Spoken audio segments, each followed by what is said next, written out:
على عباده الذين اصطفى أما بعد فأعوذ بالله من الشيطان الرجيم بسم الله الرحمن الرحيم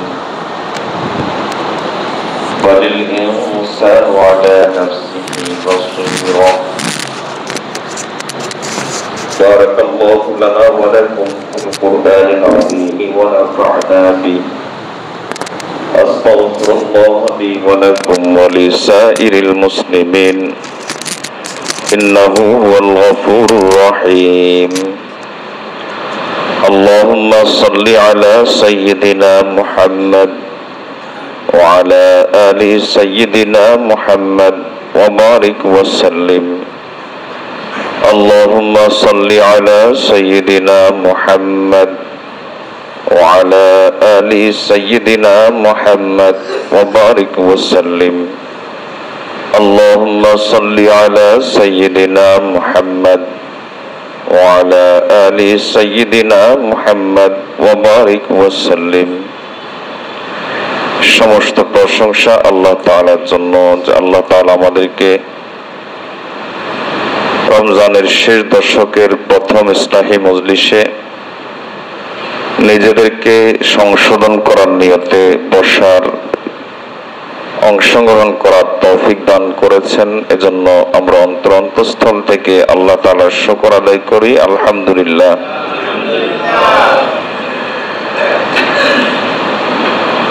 কোরআন মজিদের একটা আয়াত আল্লাহ তাআলা বলেন, বালিল ইনসানু আলা নাফসিহি বাসীরা। মানুষ যদি নিজেকে দেখতে চায় তাহলে নিজেকে দেখার ব্যাপারে সে চক্ষুষ্মান, অর্থাৎ সে নিজেকে ভালো করেই দেখতে পারে। নিজেকে দেখা সংশোধনের জন্য প্রধান শর্ত।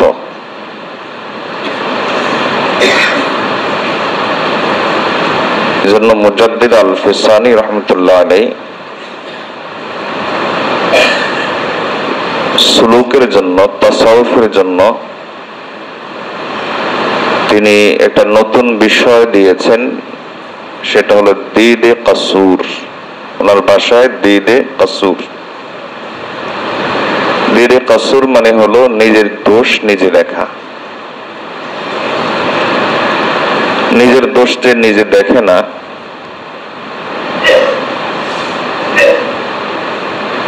কোরআন মজিদের ভাষায় যে মূলত শয়তানের একটা বাহিনী তার পিছনে কাজ করে, যে নিজের দোষ নিজে দেখে না। আল্লাহ তাআলা কোরআন মজিদের মধ্যে বলেন, ওয়াকাইয়াদনা লাহুম কুরানা ফাযায়্যানু লাহুম মা বাইনা আইদিহিম ওয়া মা খালফাহুম। কিছু লোকের ব্যাপারে আমি আল্লাহ এমন করি যে শয়তানের একটা বাহিনী তাদের উপর আমি চড়াও করে দিই।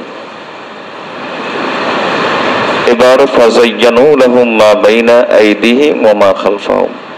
এবারে সে সামনে পিছনে যত কাজ করে সব কাজ তার কাছে ভালো লাগে, মনে করে আমি ঠিকই করছি। নিজের দোষ আর সে নিজে দেখে না। আমি এ বিষয়ে আগেও মনে হয় বলেছিলাম, মনে আছে যে ঢাকা উত্তরখান বেশ কয়েক বছর আগে একটা প্রোগ্রামে গিয়েছিলাম। আমি ঘটনাটা বলতে পারি না, কারণ এটাই আমাদের জীবনের সাধারণ চিত্র। হয়তো ওই আল্লাহর বান্দার মাধ্যমে একভাবে প্রকাশ পেয়েছে, আমার আপনার মাধ্যমে ভিন্নভাবে প্রকাশ পায়।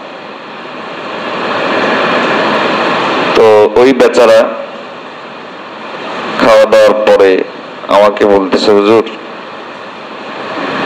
জীবনে ইচ্ছা করে কবিরা গুনাহ করছে কিনা মনে নাই। যে এই কথা বলছে তার অবস্থাটা বলি, তার মুখে দাই নাই, ক্লিন শেভ, হাতের মধ্যে ওই যে রবার টাইপের যে চুড়ি, ওই চুড়িগুলা, টি শার্ট পরা, লাল, এখন আমার কালার মনে আছে, লাল টি শার্ট পরা। যখন কথা বলছিল তখনও খানা খেয়েছে, এরপরও কিছু সিগারেটের গন্ধ আমার নাকে আসতেছিল। সে বলছে হুজুর আমি জীবনে কোনো গুনাহ করছি কিনা মনে নেই। চিন্তা করলাম যে একজন মানুষের চোখের সামনে আল্লাহ তাআলা যখন পর্দাটা ফেলে দেন, শয়তান যখন পট্টি বেঁধে দেয়, তখন তার অবস্থাটা এরকমই হয়। নিজের দোষ তখন সে নিজে দেখে না। আমাদের অবস্থা কি দেখেন, অনেক সময় এমনও সমাজের মধ্যে লোক আছে, মানুষ আছে, যে স্বামী স্ত্রী বহু বছর আগে তালাক হয়ে আছে, কিন্তু এটা প্রকাশ করে না শরমে। আর অজুহাত খোঁজে, অজুহাত কি হুজুর রাগের মাথায় তালাক দিছিলাম। রাগের মাথায় তালাক দিলে তালাক হয় না, এই ফতোয়া একটা আছে, তবে এটা হলো হযরত মাওলানা মুফতি টেলিভিশন সাহেবের। এই ফতোয়া কার? হযরত মাওলানা মুফতি টেলিভিশনের, মুফতি নাটকের, মাওলানা মুফতি সিনেমার। ওদের ফতোয়া হলো রাগের মাথায় তালাক দিলে তালাক হয় না। এবার এই বেচারা এই হযরতের কথা শুনে শুনে সারা জিন্দেগি বউয়ের সাথে ব্যভিচার করে যায়, নিজের দোষ আর নিজে দেখে না। এটা তো আছেই। আরো ভয়ঙ্কর ব্যাপার হলো ঈমান নিয়ে খেলা। ঈমান নিয়ে কিছু দৃষ্টান্ত দিই, যেমন বলে যায় তো নামাজ রোজা করে কি করব, এই কথা বললে তার ঈমান থাকে না। কুফরি শব্দ বোঝানোর জন্য নকল করা কুফর নয়, এজন্য নকল করে বুঝাচ্ছি। এমনি যদি আপনি কথাটা বলেন, বোঝার উদ্দেশ্য নয়, শিক্ষার উদ্দেশ্য নয়, এমনি বলছেন, তার ঈমান থাকবে না। এত নামাজ রোজা করে কি করবো, এই কথা বলে ঈমান থাকবে না। কারণ নামাজ রোজা সম্পর্ক উপহাস করলে ঈমান থাকে না। ভাই তুমি একটু আল্লাহর দিকে আসো না, আল্লাহকে আমাকে এসে খাওয়া দিবে, আমার কিছু করা লাগবে না, বলে কিনা এই জাতীয় কথা বলেন, ঈমান থাকে না, সাথে সাথে ঈমান চলে যায়। আর ঈমান চলে গেলে তার বউ অটো তালাক হয়ে যায়। কুফরি কথা উচ্চারণ করলে ঈমান চলে গেলে বউ অটো তালাক হয়ে যায়। সমাজের মধ্যে এই কথাগুলো আছে। অনেকে বলে যে আল্লাহ যদি ধনী, যদি তিনি বিচার ঠিক মতো করতেন তাহলে সবাইকে তো ধনী বানাইতেন, আল্লাহ গরিব বানাইলেন কেন? আল্লাহ মানুষের কষ্ট বুঝেন না? এরকম অনেক কথা আছে। ধরেন কোরআন হাদিসের একটা কথা দিয়ে আপনি একটা জিনিস বুঝাচ্ছেন, তখন বলে বসে কোরআন কিতাব বাদ দাও, যুক্তি দিয়ে বুঝাও, যুক্তি বাস্তবতা দিয়ে বুঝাও, চোখে আঙ্গুল দেখিয়ে বুঝাও। সব জায়গায় কোরআন হাদিস ফলাইও না। বলেন তো এরকম কথা আছে কিনা? বহু আছে না? আচ্ছা, এটা তো যারা বুঝে না, যারা বুঝে তাদের মধ্যে কিছু জঘন্য কথা আছে। যেমন আমি যদি মিথ্যা বলি তাহলে আমি মুসলমান না। বলেন তো এই জাতীয় কথা বলে কিনা? এই জাতীয় কথা দিনদার লোকের মুখ আমি শুনছি, যে আমি যদি মিথ্যা বলি তাহলে আমি মুসলমান না। আমি যদি মিথ্যা বলি তাহলে কিয়ামতের দিন আমার কোনো হিসাব নাই। কেন আপনি আর আমি যত বড়ই সত্যবাদী হই, মিথ্যা বলি না? আল্লাহর কাছে পানাহ চাই। এরপরও অবস্থা হলো এই যে ঈমান চলে যাচ্ছে কিন্তু খবর নাই। এগুলাকেই বলা হয় নিজের দোষ নিজে না দেখা। যে কিছু দৃষ্টান্ত দিলাম, এগুলাকেই বলা হয় নিজের দোষ নিজে। আরো জঘন্য বিষয় আছে। প্রচলিত রাজনীতি করে, আওয়ামী লীগ করে, বিএনপি করে, শুধু ভোটটা দিচ্ছে ভিন্ন কথা, এটা একটা গুনাহ, কবিরা গুনাহ হচ্ছে। ফাসিককে সমর্থন করা, যাদের মধ্যে ঈমান নাই তাদেরকে সমর্থন করা, কিন্তু এটা যদি আকীদা বিশ্বাসে থাকে, ধর্মীয় পক্ষমতবাদ, জাতীয়তাবাদ, বলেন তো এগুলো কি মদিনা থেকে আসছে? বলেন না এসব, মনে দুই একজনের মনে সন্দেহ আছে, না সন্দেহ আছে আপনাদের, এগুলো আকাশ থেকে ওহী নাজিল হয়ে আসছে। ধর্মীয় পক্ষমতবাদ আকাশ থেকে ওহী নাজিল হয়ে আসছে নাকি? জাতীয়তাবাদ ওহী নাজিল হয়ে আসছে। তখন বলে যে আমি মুজিবের সৈনিক, মারা যাব, এই জাতীয় কি স্লোগান আছে না, জিয়ার সৈনিক, মারা যাব। ইমান হারা হওয়া কথা, ইমান হারা হয়ে যাওয়ার কথা। এই স্লোগান শুধু দেয় না, শুধু প্রকাশ্যে স্লোগান দেয়।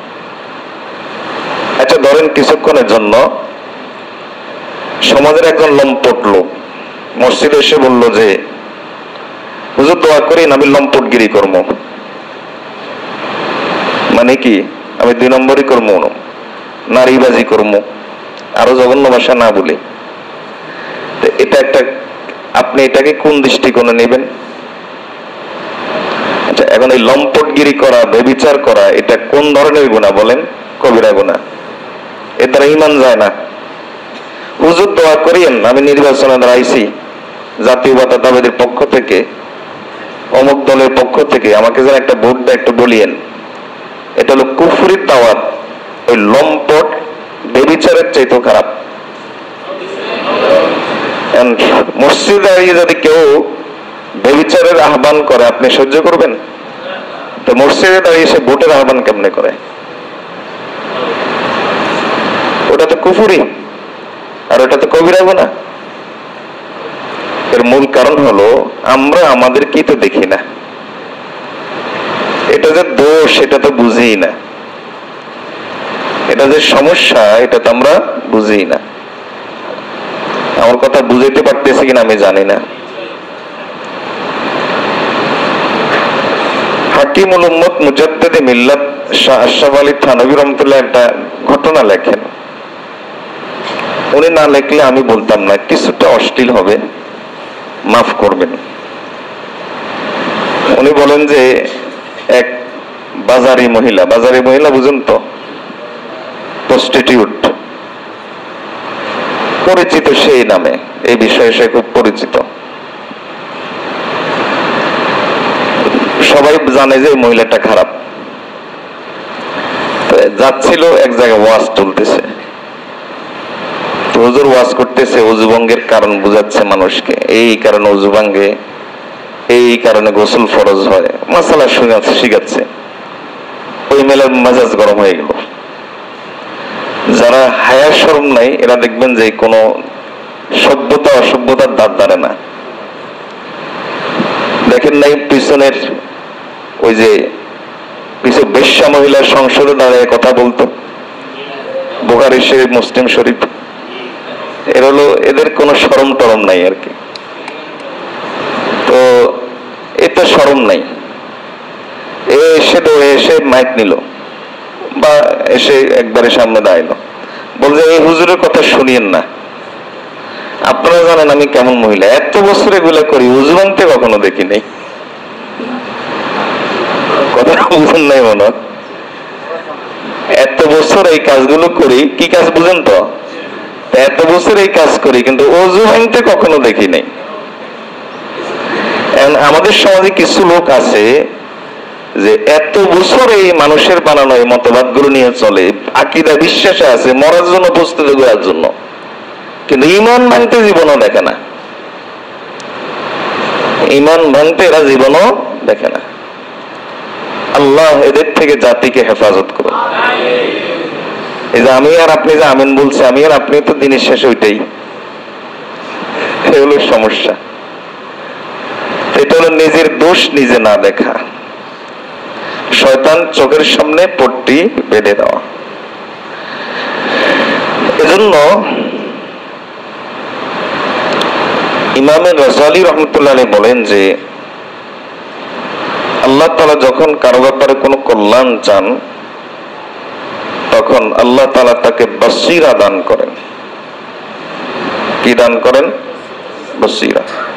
বসিরা মানে আল্লাহ তাআলা তাকে চক্ষুষ্মান করে দেন, নিজের দোষ নিজে দেখার যোগ্যতা আল্লাহ তাআলা তাকে দান করেন। ইমাম গাজ্জালী রাহমাতুল্লাহ বলেন যে যাকে আল্লাহ তাআলা বসিরা দান করেন, নিজের অন্তর্দৃষ্টি যার খুলে দেন,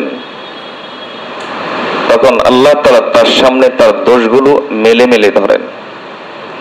তখন সে বুঝে যে আমার মধ্যে এই দোষ আছে, আমার মধ্যে এই দোষ আছে। হাসান বসরি রহমতুল্লাহ একটা প্রসিদ্ধ কথা, এই কথা আপনাদের অনেকেরই জানা আছে। উনি বলতেন যে কেউ যদি বুঝতে চায় যে আল্লাহ আমার উপর সন্তুষ্ট আর আল্লাহ আমার উপর অসন্তুষ্ট, কোনটার মধ্যে আমি আছি, এটা যদি সে কেউ যদি জানতে চায়, তাহলে উপায় একটা আছে। যদি সে নিজের দোষের ব্যাপারে চক্ষুষ্মান হয়, অন্যের দোষের ব্যাপারে অন্ধ হয়, তাহলে আলামত হলো আল্লাহ তার উপর সন্তুষ্ট। আর যদি কেউ নিজের দোষের ব্যাপারে অন্ধ হয় আর অন্যের দোষের ব্যাপারে চক্ষুষ্মান হয়, তাহলে আলামত হলো আল্লাহ তার উপর অসন্তুষ্ট। এখান থেকে আমরা বুঝে নিতে পারি যে আল্লাহ আমাদের উপর সন্তুষ্ট না আল্লাহ আমাদের উপর অসন্তুষ্ট। নিজের দোষ নিজে না দেখলে ক্ষতি কি? ক্ষতি বুঝে গেছি, ক্ষতিটা কি? তবে সবচেয়ে বড় ক্ষতি হলো এই যে সে আল্লাহকে ভুলে যায়।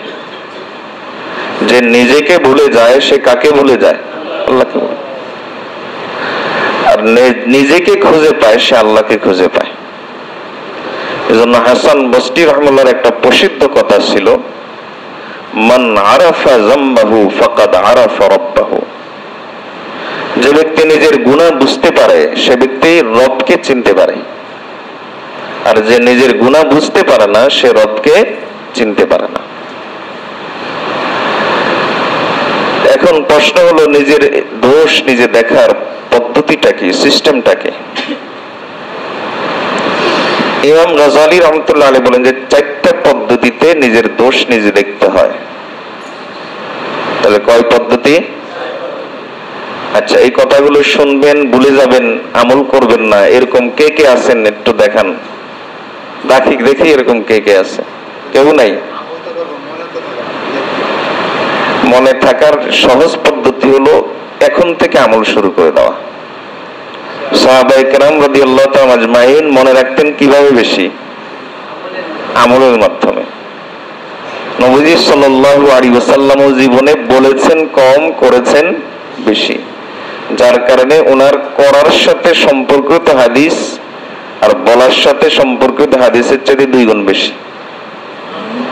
এক ভাগ হলো বলার সাথে সম্পর্কিত হাদিস, আর 2 ভাগ হাদিস হলো ওনার করার সাথে সম্পর্কিত হাদিস। আর আমরা হলো বলি বেশি, করি কম। সাহাবায়ে কেরাম বলতেন কম, করতেন বেশি, উল্টো হয়ে গেছে। তো আমল শুরু করে দেবেন। এই যে এখন বসে বসে আমল শুরু করে দেন, যে কথাগুলো সামনে আসবে এই কথাগুলোকেই নিজের জন্য একটা মাপকাঠি বানিয়ে নেন, আর ওই মাপকাঠির আলোকে নিজেকে মাপা শুরু করেন, আমল শুরু হয়ে গেল। ইমাম গাজ্জালী রাহমাতুল্লাহ আলাইহি বলেন যে নিজের দোষ দেখার 4টা রাস্তা। একটা রাস্তা হলো খুবই জরুরি কথাগুলো, খুবই জরুরি। একজন লোক রোগী, কিন্তু সে জানে না আমি রোগী। আরেকজন লোক রোগী, সে জানে আমি রোগী। তাহলে বলেন তো সুস্থতার পথে কোন লোকটা আনবে? যে জানে আমি রোগী। আর যে জানে না আমি রোগী সে জীবনও চিকিৎসার চিন্তা করবে না। এজন্য আগে তো আপনাকে বুঝতে হবে যে আমি রোগী, আগে তো আমাকে বুঝতে হবে যে আমি রোগী, তারপর আমি চিকিৎসার চিন্তা করব।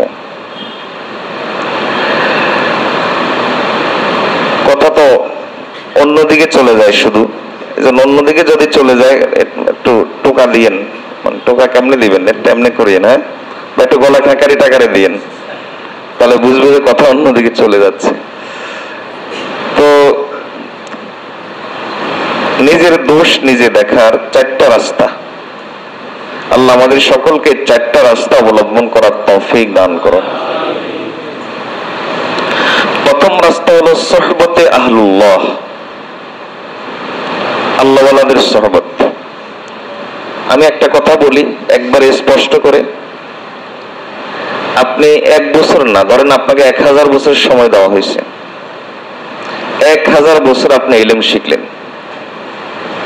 ধরেন আপনি 1000 বছর আপনি হায়াত পাইছেন, তাবলীগ করলেন। ধরেন 1000 বছর হায়াত পাইছেন, আরো 1000 বছর আপনি জিহাদ করলেন। কিন্তু আল্লাহ ওয়ালাদের সোহবত কি জিনিস এটা আপনি বুঝেন নাই, এটা প্রয়োজনীয়তা অনুভব করেন নাই। আমি কসম করে বলি আপনি হেদায়েতের পরিপূর্ণ আসতে পারবেন না। আল্লাহ ওয়ালাদের সোহবত ছাড়া কোন ব্যক্তি কখনোই নিজের দোষ নিজে দেখে না, বরং নেক আমলে একটা সাইড এফেক্ট আছে। ইমাম গাযযালী রাহমাতুল্লাহ আলাইহি বলেন, আপনি সোহবত ছাড়া খুব জিকির করতেছেন, আপনার মধ্যে অজব আসবে, মনে হবে যে আমি ভালো হয়ে গেছি, জগতের সবাই খারাপ। আপনি সোহবত ছাড়া তাবলীগ করলেন, আপনার মধ্যে রিয়া আসবে। আপনার কিছুক্ষণ পরে আপনার আলোচনা শুরু হবে, অমুক দেশে গেছি, তমুক দেশে গেছি, ও ডেস্টিনির মতো আর কি। কিছুক্ষণ পরে আলোচনা, 2 মিনিট পরে আলোচনা ডেস্টিনি নিয়ে। ঠিক তেমনি ভাবে আপনি আল্লাহ ওয়ালাদের সোহবত নাই, তাবলীগ করেন, কিছুক্ষণ পরে আলোচনা হবে বিদেশ সফর, রিয়া। আল্লাহ ওয়ালাদের সোহবত নাই, জিহাদ করেন, রিয়া চলে আসবে। আল্লাহ ওয়ালাদের সোহবত নাই, আলেম হয়ে গেছেন, অহংকারী হয়ে যাবেন, মানুষকে তখন মানুষই মনে হবে না। এই যে আল্লাহ ওয়ালাদের সোহবত ছাড়া হেদায়েত পরিপূর্ণ হবে নাই, কারণ হেদায়েতের আসল মৌলিক রাস্তা এটাই। অন্যথায় সাহাবায়ে কেরাম সাহাবী হতেন না। কথা বুঝাইতে পারে নাই? সাহাবায়ে কেরাম সাহাবী হয়েছেন কি দিয়ে? সোহবত দিয়ে। সোহবত এজন্যই তো সাহাবী। সাহাবায়ে কেরাম সাহাবী হয়েছেন সোহবত এজন্যই তো সাহাবী। আপনার 10 জন দিনদার লোক একসাথে চললেন, কিন্তু সেখানে কোন হক্কানি রব্বানি কথার কথা কোনো আলেম নাই, তার এর অর্থ কি? আমিও আন্ধা, তুইও চোখে দেখোস না। আমি অন্ধ, তুইও চোখে দেখোস না। এজন্যই আল্লাহ ওয়ালাদের সোহবত দরকার। আল্লাহ তাআলা বুঝার তৌফিক দান করুন।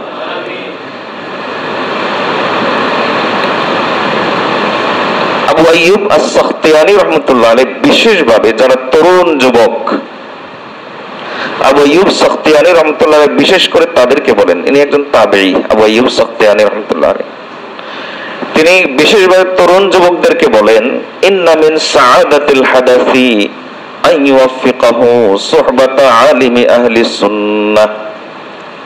তিনি বলেন যে একজন তরুণ, একজন যুবকের জীবনের সবচেয়ে বড় সৌভাগ্য ভালো চাকরি পাওয়া না, ভালো টাকা পয়সা ইনকাম করা না। একজন যুবকের সবচেয়ে বড় সৌভাগ্য হলো আহলুস সুন্নাহ ওয়াল জামাতের একজন হক্কানে আলেমের সোহবত পাওয়া। তার জীবনের সবচেয়ে বড় সৌভাগ্য হলো এটা। শায়েখ তো হলেন আহলুল্লাহ, যারা হন তারা হলেন আয়নার মতো। উনি আপনাকে দোষ ধরিয়ে দিবে না, কিন্তু তার মজলিসে বসলে, তার সোহবতে বসলে আপনি অটোমেটিকলি আপনার দোষ অনুভব করা শুরু করবেন। এটাই হলো এরকম যে আয়নার সামনে দাঁড়ালে আয়না আপনাকে আপনার চেহারায় কি দাগ আছে এটা বলে দিতে হয় না, আপনি নিজেই বুঝে যান যে আপনার চেহারায় কি দাগ আছে। হাদিসে বলা আছে, আল মুমিনু মিরআতুল মুমিন, মুমিন মুমিনের জন্য আয়না। শায়েখের সামনে যখন বসবেন, আহলুল্লাহর সামনে যখন বসবেন, তখন নিজেই বুঝবেন যে আপনার মধ্যে কি সমস্যা আছে। এরকম বহু লোক আছে আল্লাহ তাআলা একেবারেই ডাস্টবিন থেকে তাদেরকে তুলে আনেন, এরপরে দেখা যায় যে অনেক বড় আহলুল্লাহ হয়ে যান শুধুমাত্র সোহবতের বরকতে। হাকিমুল উম্মত মুজাদ্দিদ মিল্লাত আশরাফ আলী থানভী রাহমাতুল্লাহ আলাইহি ওনার মজলিসের একটা বৈশিষ্ট্য ছিল যে ওনার মজলিসে যেই বসতো তখন তিনি যে আলোচনা করতেন প্রত্যেকের কাছে মনে হইতো যে এই আলোচনাটা তো আমার, এই দোষটা তো আমার। প্রত্যেকের কাছে এরকম মনে হতো। এটা ওনার মজলিসের একটা বৈশিষ্ট্য ছিল। এবং ওনার মজলিসে যেই বসতো তার কাছে মনে হইতো আমি এই মজলিসের মধ্যে সবচাইতে নিচু লোকটা, সবচাইতে খারাপ লোকটা হলাম আমি। এটা হলো আহলুল্লাহদের সোহবতের বরকত। হযরত মুফতি হাসান রাহমাতুল্লাহ আলাইহি হাকিমুল উম্মত মুজাদ্দিদে মিল্লাত আশরাফ আলী থানভী রাহমাতুল্লাহ একজন খলিফা ছিলেন। তো উনি একদিন মনে মনে চিন্তা করলেন যে এই যে এটা আমার কাছে মনে হয় যে আমি এই মজলিসের সবচাইতে ছোট, এটাকে শুধু আমার কাছেই মনে হয় নাকি অন্যদের কারো কাছে মনে হয়। এই জন্য তিনি বিষয়টা শেয়ার করলেন মুফতি খায়ের মোহাম্মদ সাহেবের সাথে। উনিও হাকিমুল উম্মতের একজন আজল্লে খলিফা। খায়ের মোহাম্মদ সাহেব বলেন যে আমার কাছেও তো এরকম মনে হয়। তাহলে চলো আমরা গিয়ে আমাদের শাইখের কাছে কথাটা বলি। তো দুইজনে গিয়ে বললেন যে হাকিমুল উম্মত থানভী রাহমাতুল্লাহর কাছে। থানভী রাহমাতুল্লাহ তখন বললেন যে আল্লাহকে হাজির নাজির জেনে সাক্ষী রেখে বলছি, আমি যখন মজলিসে কথা বলি তখন আমার কাছে মনে হয় আমি গোটা মজলিসের মধ্যে সবচাইতে গুনাহগার লোকটা। এটা হলো আল্লাহওয়ালাদের মজলিসের বরকত, আল্লাহওয়ালাদের সোহবতের বরকত। আল্লাহওয়ালাদের সোহবত আপনাকে কোথা থেকে কোথায় নিয়ে যাবে আপনি কল্পনাও করতে পারবেন না। একটা সামান্য সোহবত আপনার দ্বীনের অনেক বড় বড় রহস্য উন্মোচন করে দিবে, অনেক বড় বড় জট আপনার জন্য খুলে দিবে, অনেক জিনিস আপনি পেয়ে যাবেন। হযরত শাহ ইসমাইল শহীদ রহমতুল্লাহ আলাইহি, শাহ ইসমাইল শহীদ রহমতুল্লাহ আলাইহি, ওনার শাইখ ছিল হযরত সৈয়দ আহমদ শহীদ রহমতুল্লাহ আলাইহি। উনি একবার চিন্তা করলেন আমি 2 রাকাত নামাজ পুরোপুরি মনোযোগের সাথে পড়ব। এই চিন্তা করে উনি 2 রাকাত নামাজ পড়া শুরু করলেন। 2 রাকাত পড়ছেন, কোন সময় যে মন ছুটে গেছে টেরই পান নাই। আবার 2 রাকাত পড়ছেন, কোন সময় যে মন ছুটে গেছে টেরই পান নাই।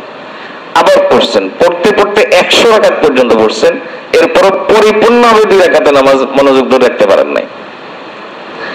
কারণ নামাজে আমি আপনাকে চ্যালেঞ্জ করলাম, একবারে চ্যালেঞ্জ, নামাজের শুরু থেকে শেষ পর্যন্ত যদি আপনি মনোযোগ ধরে রাখতে পারেন তাহলে আপনি বড় আল্লাহর ওলি, আপনি বড় আল্লাহর ওলি। তো উনি বলেন যে আমি কোনোভাবেই মনোযোগ ধরে রাখতে পারলাম না। সৈয়দ আহমদ শহীদ রহমতুল্লাহ আলাইহি বললাম যে হযরত নামাজে 2 রাকাত নামাজ পড়লাম, 2 করে পড়তে পড়তে 100 রাকাত পর্যন্ত নামাজ পড়লাম, কিন্তু কোনোভাবে মনোযোগ তো ধরে রাখতে পারি নাই, কি করব? হযরত কোনো উত্তর না দিয়ে বলে যে থাকো আমার সাথে। এরপরে ওনার সাথে 2 রাকাত নামাজ পড়েছেন, পাশে দাঁড়িয়ে নামাজ পড়েছেন। সৈয়দ আহমদ শহীদ রহমতুল্লাহ আলাইহি বলেন যে আমি 100 রাকাতের মজা একসাথে 2 রাকাতে পেয়ে গেছি। সোহবতে আহলুল্লাহ। এজন্য আল্লাহর এক আরিফকে জিজ্ঞেস করা হয়েছিল যে হযরত শুনেছি যে মা বাবার চেহারার দিকে তাকালে বাইতুল্লাহ দেখার সওয়াব পাওয়া যায়, তা আল্লাহওয়ালাদের দিকে তাকালে কি পাওয়া যায়? তখন তিনি বলেন যে মা বাবার চেহারার দিকে তাকালে বাইতুল্লাহ পাওয়া যায়, আল্লাহওয়ালার চেহারার দিকে তাকালে আল্লাহ পাওয়া যায়। সোহবতে আহলুল্লাহ। দেখেন শাইখ কেমন হয়। শাইখ যে তিনি অনেক সময় দোষ ধরেনও, আবার অনেক সময় নিজেও দোষ বুঝতে পারে। ওমর রাদিয়াল্লাহু তাআলা ছিলেন আমিরুল মুমিনিন। আমিরুল মুমিনিন মানে তিনি গোটা দুনিয়ার শাইখ ছিলেন, গোটা মুমিন জগতেরই শাইখ ছিলেন। সাঈদ ইবনে আমির রাদিয়াল্লাহু তাআলাকে উনি গভর্নর বানিয়েছিলেন হিমসের গভর্নর। হিমসের গভর্নর থেকে এখন হিমসের জনগণ থেকে অভিযোগ আসলো সাঈদ ইবনে আমির রাদিয়াল্লাহু তাআলা সম্পর্কে অভিযোগ আসলো 4টা অভিযোগ। 1 নম্বর অভিযোগ, তিনি সকালে দেরি করে বের হন। অভিযোগ নম্বর 2, তিনি রাতে কারো ডাকে সাড়া দেন না, কেউ ডাক দিলে রাতে সাড়া দেন না। 3 নম্বর অভিযোগ, মাসে তিনি 1 দিন অফিস করেন না, অফিস কামাই করেন। 4 নম্বর অভিযোগ, তিনি মাঝে মাঝে হঠাৎ অসুস্থ হয়ে যান, মূর্ছা যান, বেহুশ হয়ে যান। তো এমন অসুস্থ লোক আমাদের গভর্নর কেমনে হয়? হিমসের জনগণ এই অভিযোগটা করলো। দেখেন তখন ওমর রাদিয়াল্লাহু তাআলা আনহু সাঈদ ইবনে আমির রাদিয়াল্লাহু তাআলাকে ডেকে পাঠালেন, বলেন যে ডাকলেন যে আসেন। আসলো। সাইয়েদুনা আমির রাদিয়াল্লাহু তাআলা আনহু আসার পরে ওমর রাদিয়াল্লাহু তাআলা প্রথম আল্লাহর কাছে দোয়া করলেন, বলেন যে আল্লাহ তাআলা আমার সিদ্ধান্ত ভুল না করুন, আমি যে সিদ্ধান্ত দিয়ে আপনাকে হিমসের গভর্নর হিসেবে পাঠিয়েছি, আল্লাহ আমার এই সিদ্ধান্ত যেন সঠিক রাখে, ভুল যেন না করে। বলেন তো 4টা অভিযোগ, এই 4টা অভিযোগের ব্যাপারে কি জবাব? তখন বলেন 1 নম্বর অভিযোগ কি? 1 নম্বর অভিযোগ হল আপনি সকালে দেরি করে আসেন। জি, অভিযোগ ঠিক আছে। এর কারণ হলো আমার ঘরে কোনো খাদেমা নাই, চাকর বাকর নাই, গোলাম নাই, বান্দি নাই, আমার বউ সবকিছু করে, সংসার বউ, তো সকালে তার কাজে একটু আমাকে সহযোগিতা করতে হয়। হিমসের গভর্নর, তার কাজে একটু আমাকে সহযোগিতা করতে হয়, বউয়ের কাজে একটু সহযোগিতা করতে হয়, তো ওই সহযোগিতা করতে গিয়ে আমার আসতে দেরি হয়। আচ্ছা ভালো, তো রাতে কেন কারোটাকে সাড়া দেন না? আমিরুল মুমিনিন 24 ঘন্টা, তো আমি দিনকে মানুষের জন্য বরাদ্দ করেছি, আর রাতকে আমি বরাদ্দ করেছি আমার মাওলার জন্য। এজন্য আমি রাতে সময় দিতে পারি না। আচ্ছা ভালো কথা, তো মাসে একদিন কেন কামাই করেন অফিস? বলেন যে আমিরুল মুমিনিন একদিন কামাই করি, এর কারণ হলো আমার জামা মাত্র একটা, এই একটা জামা আমার একটু পরিষ্কার করতে তো হয়, তো যেদিন পরিষ্কার করে ওই দিন তো জামা নাই, আমি বাইরে কেমনে আসবো? এই জন্য ওটা শুকায় দিয়ে বসে থাকি। হিমসের গভর্নর, আল্লাহু আকবার কাবীরা। আল্লাহ তাআলা তাদেরকে দুনিয়া দিয়েছিলেন, কিন্তু তারা দুনিয়া লোভী ছিলেন না। दुनिया में हो दुनिया का तलबगार नहीं हो, बाजार से गुजरा हो खरीदार नहीं हो। হিমসের গভর্নর উত্তর দিচ্ছেন যে আমিরুল মুমিনিন, তো একটা জামা তো ওটা যেদিন শুকাতে দেই ওই দিন তো আমি বাইরে হইতে পারি না, ওই জন্য ওটা শুকাইতে থাকে, আমি ওই দিন অফিসে আসতে পারি না। আচ্ছা আপনি যে মাঝে মাঝে মূর্ছা যান, আসলে কি আপনার রোগ নেই? কোন আমিরুল মুমিনিন আমার কোনো রোগ নাই। বিষয়টা হলো আমি খুবাইব রাদিয়াল্লাহু তাআলাকে দেখেছি, মক্কার কাফিররা যখন তার শরীর থেকে গোশতগুলো খুলে নিচ্ছিল লোহার চিরুনি দিয়ে,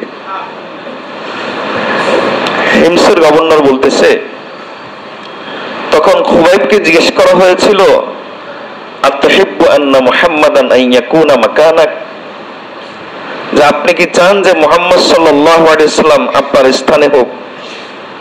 খুবাইব রাদিয়াল্লাহু তাআলা তখন উত্তর দিয়েছিলেন, আমি তো এতটুকু চাই না যে আমি ঘরে নিরাপদ থাকবো, আমার ছেলে মেয়ে নিরাপদ থাকবে, শান্তিতে থাকবে, আর মুহাম্মদ সাল্লাল্লাহু আলাইহি ওয়াসাল্লাম পায়ে কাঁটা বিদ্ধ হবে, আমি তো এটাও চাই না।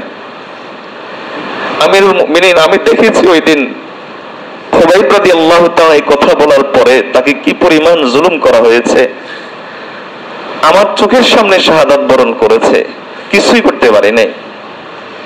যখন এটা মনে উঠে তখন নিজেকে খুব অপরাধী মনে হয়, নিজেকে খুব দোষী মনে হয়, তখন আর নিজেকে স্থির করে ধরে রাখতে পারি না, বেহুশ হয়ে যায়। আমি যেটা বোঝাতে চাচ্ছি সেটা হলো, অনেক সময় শায়েখ তার কাছে অন্যের ব্যাপার অভিযোগ আসলে তখন তিনি এভাবে সমাধান করেন। এটা জীবনের জন্য একটা গুরুত্বপূর্ণ বিষয়। আমার পারিবারিক একটা সমস্যা, আমার অন্য একটা সমস্যা যখন আসবে তখন উনি ওনার মতো করে করবেন। কাউকে বকা দিবেন, কাউকে আদর করবেন, কাউকে সম্মান দেখে কথা করবেন, কাউকে বেইজ্জত করবেন, ওনার মতো করে করবেন। আহলুল্লাহদের সোহবত, হক্কানি উলামায়ে কেরামের সোহবত ছাড়া আপনি নিজেকে পরিপূর্ণ হেদায়েতের পথে কখনো আনতে পারবেন না। কসম আল্লাহর, কখনো আপনি পরিপূর্ণ হেদায়েতের পথে আনতে পারবেন না। এজন্য দেখবেন যে আমাদের সমাজে দিন পাওয়ার অনেকগুলো রাস্তা আছে, আলহামদুলিল্লাহ সবগুলো রাস্তায় সহিহ রাস্তা, যেগুলো অন্তত উলামায়ে দেওবন্দের হক্কানি উলামায়ে কেরামের নেতৃত্বে যেগুলো আছে সবগুলো সহিহ রাস্তা, কিন্তু অনেক সময় সহিহ রাস্তার উপর থেকেও গলত কাজ করে শুধুমাত্র সহবতের অভাবে, শুধুমাত্র সহবতের অভাবে। আল্লাহ আমাদেরকে বুঝার তৌফিক দান করো। আল্লাহ আমাদেরকে যে কথাগুলো বলেছে এই কথাগুলোর উপর আমল করার তৌফিক দান করুন, সবাই বলেন আমিন। তাহলে একটা কাজ হলো কি, সহবত আহলুল্লাহ। মনে করেন নিজে নিজে আপনি সংশোধন করার চেষ্টা করলেন, নিজে নিজে সংশোধন হবেন না আমি তা বলি না, হবেন। সহবত ছাড়া নিজে নিজে আপনি চিন্তা করলেন যে আমি আমার মতো করে চলবো, আমি আমার মতো করে চলবো, হবেন না তা আমি বলি না, হবেন। তবে মাঝে মাঝে কি সমস্যা দেখা দিবে এটা একটা দৃষ্টান্ত নেন। যেমন এক লোক তার বাচ্চার অসুখ হয়েছে, পেটের সমস্যা, পাতলা পায়খানা, ডাক্তারের কাছে গিয়ে বলছে পেট শক্তের ওষুধ দেন, পেট শক্ত হওয়ার ওষুধ দেন। ডাক্তার ওষুধ দিয়ে দিয়েছে। ডাক্তার ওষুধ দেওয়ার পরে এখন এই লোক কিন্তু ডাক্তারের কাছে যায় না, ফার্মেসিতে গেছে। তো ফার্মেসিতে গিয়ে বলছে যে পেট শক্ত হওয়ার ওষুধ দেন, ফার্মেসিওয়ালা তার ডাক্তার নাই ওষুধ দিয়ে দিয়েছে। এর নিজের চিকিৎসা নিজে করছে। এখন যখন এনে মেয়েকে খাওয়াইছে এখন তার অবস্থা আরো খারাপ, ভয়াবহ। বেবি দিল বকা, বলছি ডাক্তারের কাছে যাইতে, পন্ডিতি করে নিজে ডাক্তার হইছে, ওষুধ নিয়ে আসছো, ডাক্তার নিয়ে আসো। পরে ডাক্তার নিয়ে আসলো, ডাক্তার বলে দেখি কি ওষুধ, দেখলো আরে এটা তো পেট পাতলা করার ওষুধ। আমি তো বলছি পেট শক্তের ওষুধ দিতে, কারণ পেট শক্তের ওষুধ এটা আমাদের একটা নির্দিষ্ট পরিভাষা, ডাক্তারদের পরিভাষা। পেট শক্তের ওষুধ দেন এটা বুঝলে আমরা মনে করি যে তার পেট শক্ত, পেট পাতলা করার ওষুধ দিতে হবে, ওটা তো ওটাই দিছে। নিজের চিকিৎসা নিজে করলে এই টাইপের হয়। মাঝে মাঝে এমন একটা ভুল হয়ে বসে যে পিছনের সবগুলো বরবাদ হয়ে যায়, পিছনের সবগুলোই হয়ে যায়। আমাদের যুবকদের একটা বড় সমস্যা, যারা দিনদার তাদের কথা বলছে, যারা দিনদার নয় তারা তো আল্লাহ হেফাজত করুন। যারা দিনদার তাদের একটা বড় সমস্যা হলো যে নিজে যেটা বুঝে আছে ওইটাই একমাত্র, আর বাকি সব গুমরাহ। ঠিক এই সমস্যাটা আমাদের দাওয়াতের তাবলীগের ভাইদের কাছে আছে। মনে করে যে এটাই দিন আর বাকি এগুলো দরকার নাই তেমন। এজন্য দেখবেন যে কোরআন মজলিসে বসবে না, হক্কানি উলামায়ে কেরাম ইসলামী মজলিস বসবে না, জিকিরে আগ্রহ নাই। এর ঠিক কারণটা হলো এটা। এর অথচ প্রত্যেকটা কাজ একটা দামি দামি কাজ। এই যে একজন যুবক এই বয়সে হেদায়েত পেয়ে গেছে, এই বয়সে তার মুখে দাঁড়িয়ে আসছে, আপনি কি এটাকে ছোট করে দেখবেন? কিন্তু একটু ভুলের কারণে, সহবতের অভাবে, এই সহবতের অভাবে এই ভালো কাজটাই বিপথে যাচ্ছে, খারাপ পথে যায়। সহবতের অভাবই হয়। আবার অনেক সময় এরকম হয় যে যেটা জেহাদ নয় সেটা জেহাদ বলে চালিয়ে দিচ্ছে, আবার যেটা জেহাদ সেটাকে সন্ত্রাস বলে চালিয়ে দিচ্ছে। এটাও সহবতের অভাবে হয়। কথা বুঝাইতে পারি না মনে হয়। এটাও সহবতের অভাব। যেটা দিন নয় সেটাকে দিন বলে চালিয়ে দিচ্ছে, যেটা দিন সেটাকে আবার দিন মনে করছে না। এটাও কিসের কারণে হয়? সহবতের অভাবে। আপনি একজন হক্কানি রব্বানি আলেমের সাথে যত বেশি সময় দিবেন, আল্লাহ আপনার অন্তরে বসিরা তত খুলে দিবেন। আপনার মধ্যে তখন তত বেশি নিজেকে বুঝার, হক বুঝার, সিরাতে মুস্তাকিমের উপর চলার যোগ্যতা আল্লাহ তাআলা আপনাকে দান করবেন। কথা বুঝাইতে পারিনি। অন্যথায় মনে হবে কি পাগড়ির ফজিলত শুনে পাগড়ি বাঁধা শুরু করবেন, কিন্তু লুঙ্গি খুলে যে বাঁধছেন খবর থাকবে না। কারণ পাগড়ির ফজিলত শুনছেন তো, এজন্য পাগড়ি বাঁধা শুরু করবেন, কিন্তু একটা মাঝখানে যে লুঙ্গি খুলে বাঁধছেন এই খবর আর থাকবে না। এটা শুধুমাত্র সহবতের অভাবে হয়। আল্লাহ আমাদেরকে কথাগুলো বুঝার তৌফিক দান করুন, সবাই বলে আমিন। এখন এর অর্থ কি? যেই লোক দিন পাইছে আমি কি তাকে ছোট করে দেখব?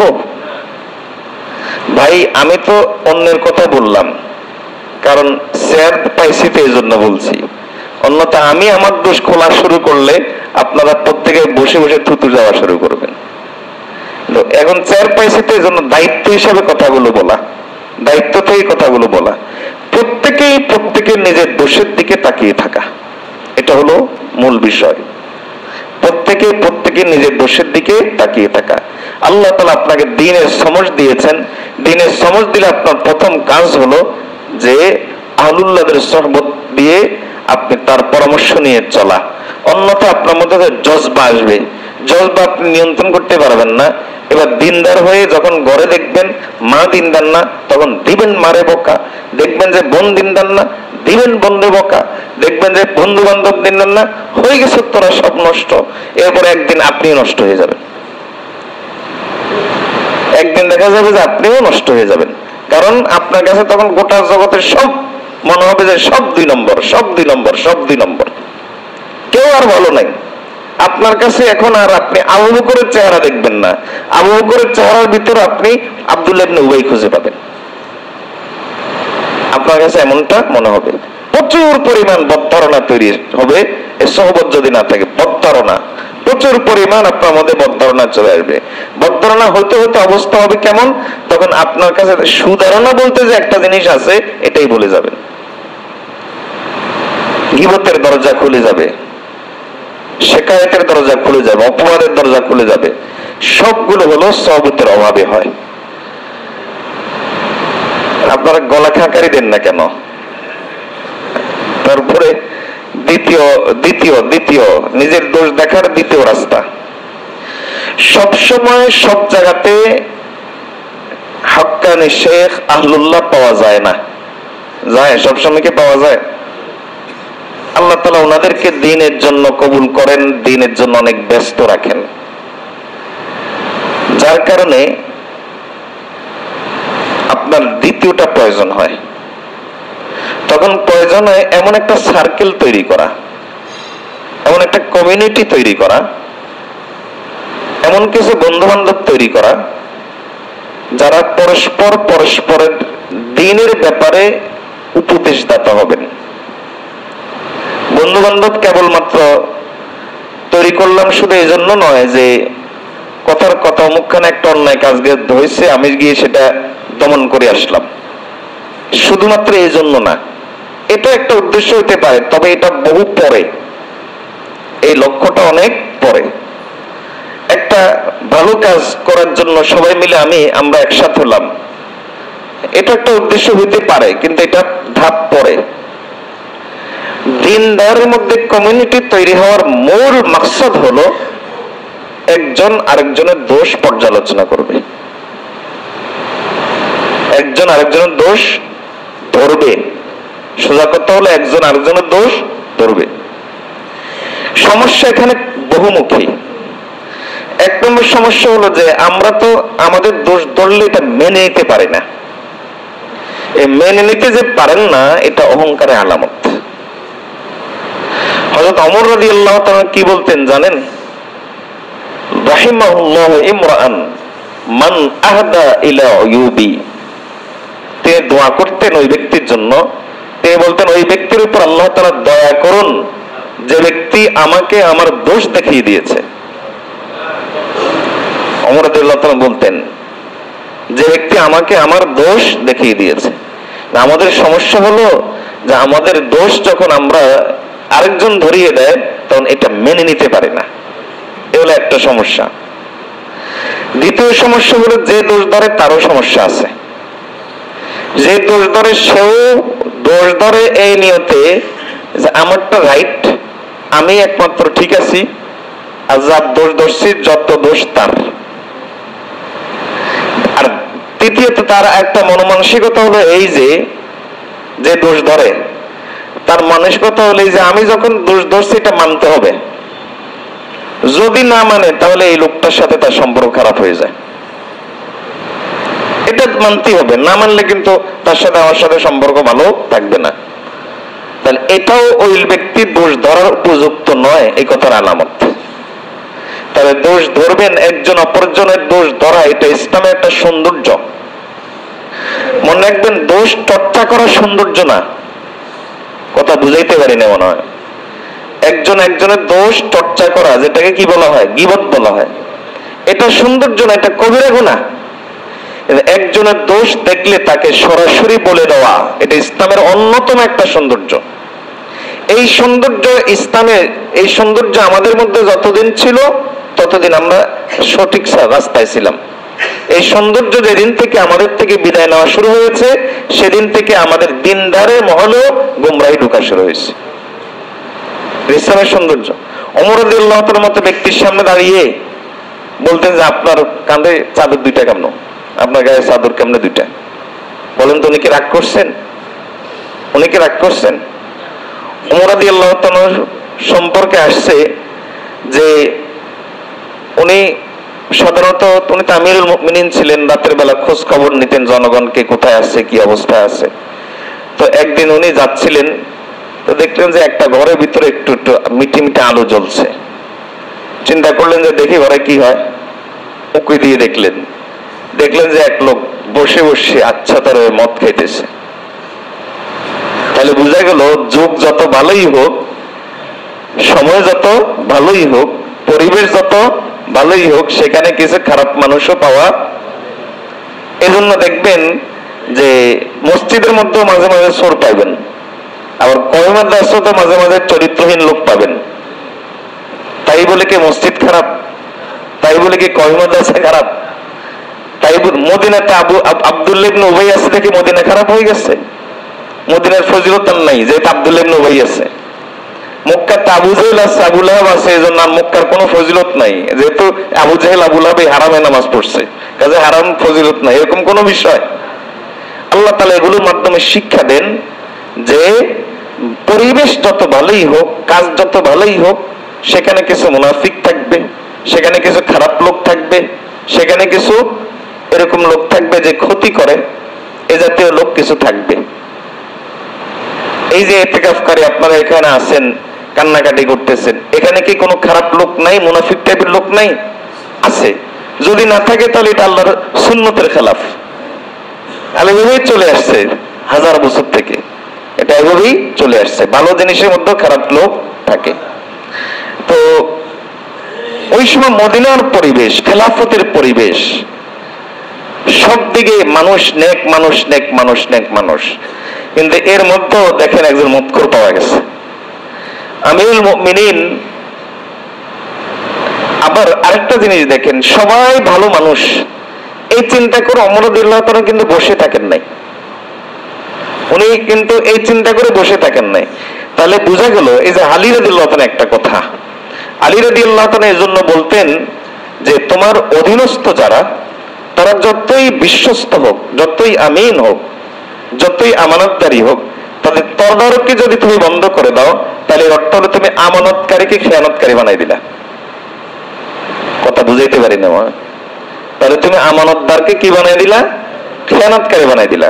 তিনি বলতেন যে যদি জিম্মাদারের তদারকিটা সবসময় থাকে, তাহলে খেয়ানতকারীও আমানতদার হয়ে যায়, আর তদারকি যদি না থাকে তাহলে আমানতদারও খেয়ানতকারী হয়ে যায়।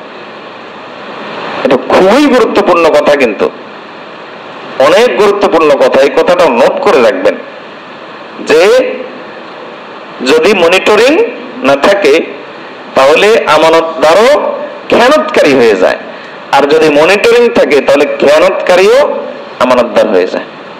মনিটরিংটা জরুরি। তো ওমর রাদিয়াল্লাহু তাআলা যুগ ভালো, সবাই ভালো, তাই বলে মনিটরিং বন্ধ করেন নাই। উনি রাতের বেলা বের হতেন, গোয়েন্দাগিরি করতেন, মাঝে মাঝে বিভিন্ন এলাকায় চলে যেতেন মানুষ কি অবস্থা আছে দেখার জন্য। তো দেখলেন যে এক ঘরের মধ্যে মিটি মিটি করে আলো জ্বলছে, তিনি উকি দিয়ে দেখলেন যে ওই ঘরের লোকটা তো মদ খাচ্ছে। হিলিয়াতুল আউলিয়ার মধ্যে ঘটনা এসেছে। তো ওমর রাদিয়াল্লাহু তাআলা তখন করলেন কি, দেওয়াল টপকিয়ে ওই লোকের সামনে গিয়ে দাঁড়ালেন, বলে খাইছো ধরা, তুমি কি মনে করছো যে আল্লাহর দৃষ্টি থেকে পার পেবা? ওই লোক খুব চালাক মানুষ, ঠান্ডা মাথায় উত্তর দিচ্ছে, বলতে আনতা ইয়া আমিরুল মুমিনিন লা তাআজাল, আমিরুল মুমিনিন এত তাড়াহুড়া করিয়েন না, কথা শুনেন আগে। কি কথা?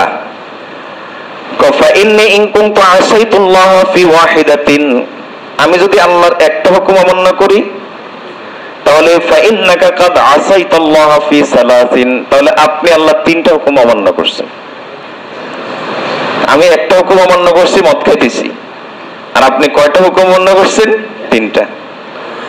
তো ওমর রাদিয়াল্লাহু তাআলা বলেন যে কেমনে? আল্লাহ তাআলা বলেছেন লা তাজাসসু, কারো দোষ এভাবে খুঁটে খুঁটে বাইর করিও না। আপনি আমার দোষ খুঁটে খুঁটে বাইর করছেন, তাহলে আল্লাহর একটা হুকুম অমান্য করলেন। আর আল্লাহ তাআলা বলেছেন যে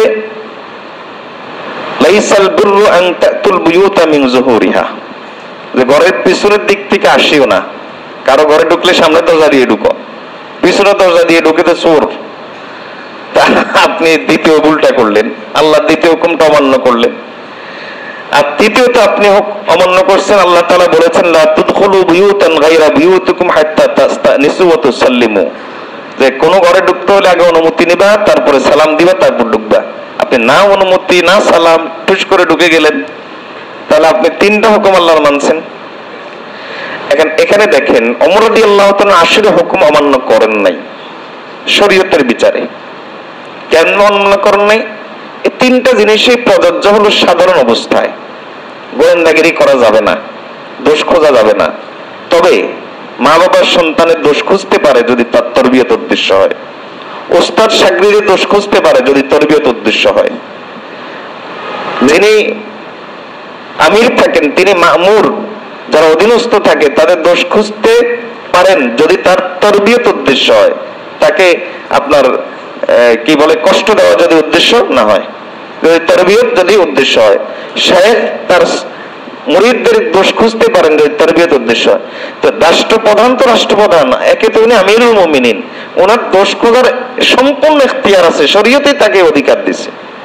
কাজে উনি আসলে কোন হুকুম অমান্য করেন নাই, উনি যা করছেন ঠিকই করছেন। কিন্তু দেখেন আমরা হইলে বলতাম যে থাক বেটা হুকুম না, কিন্তু ওমর রাদিয়াল্লাহু তাআলা সঙ্গে সঙ্গে মেনে নিলেন।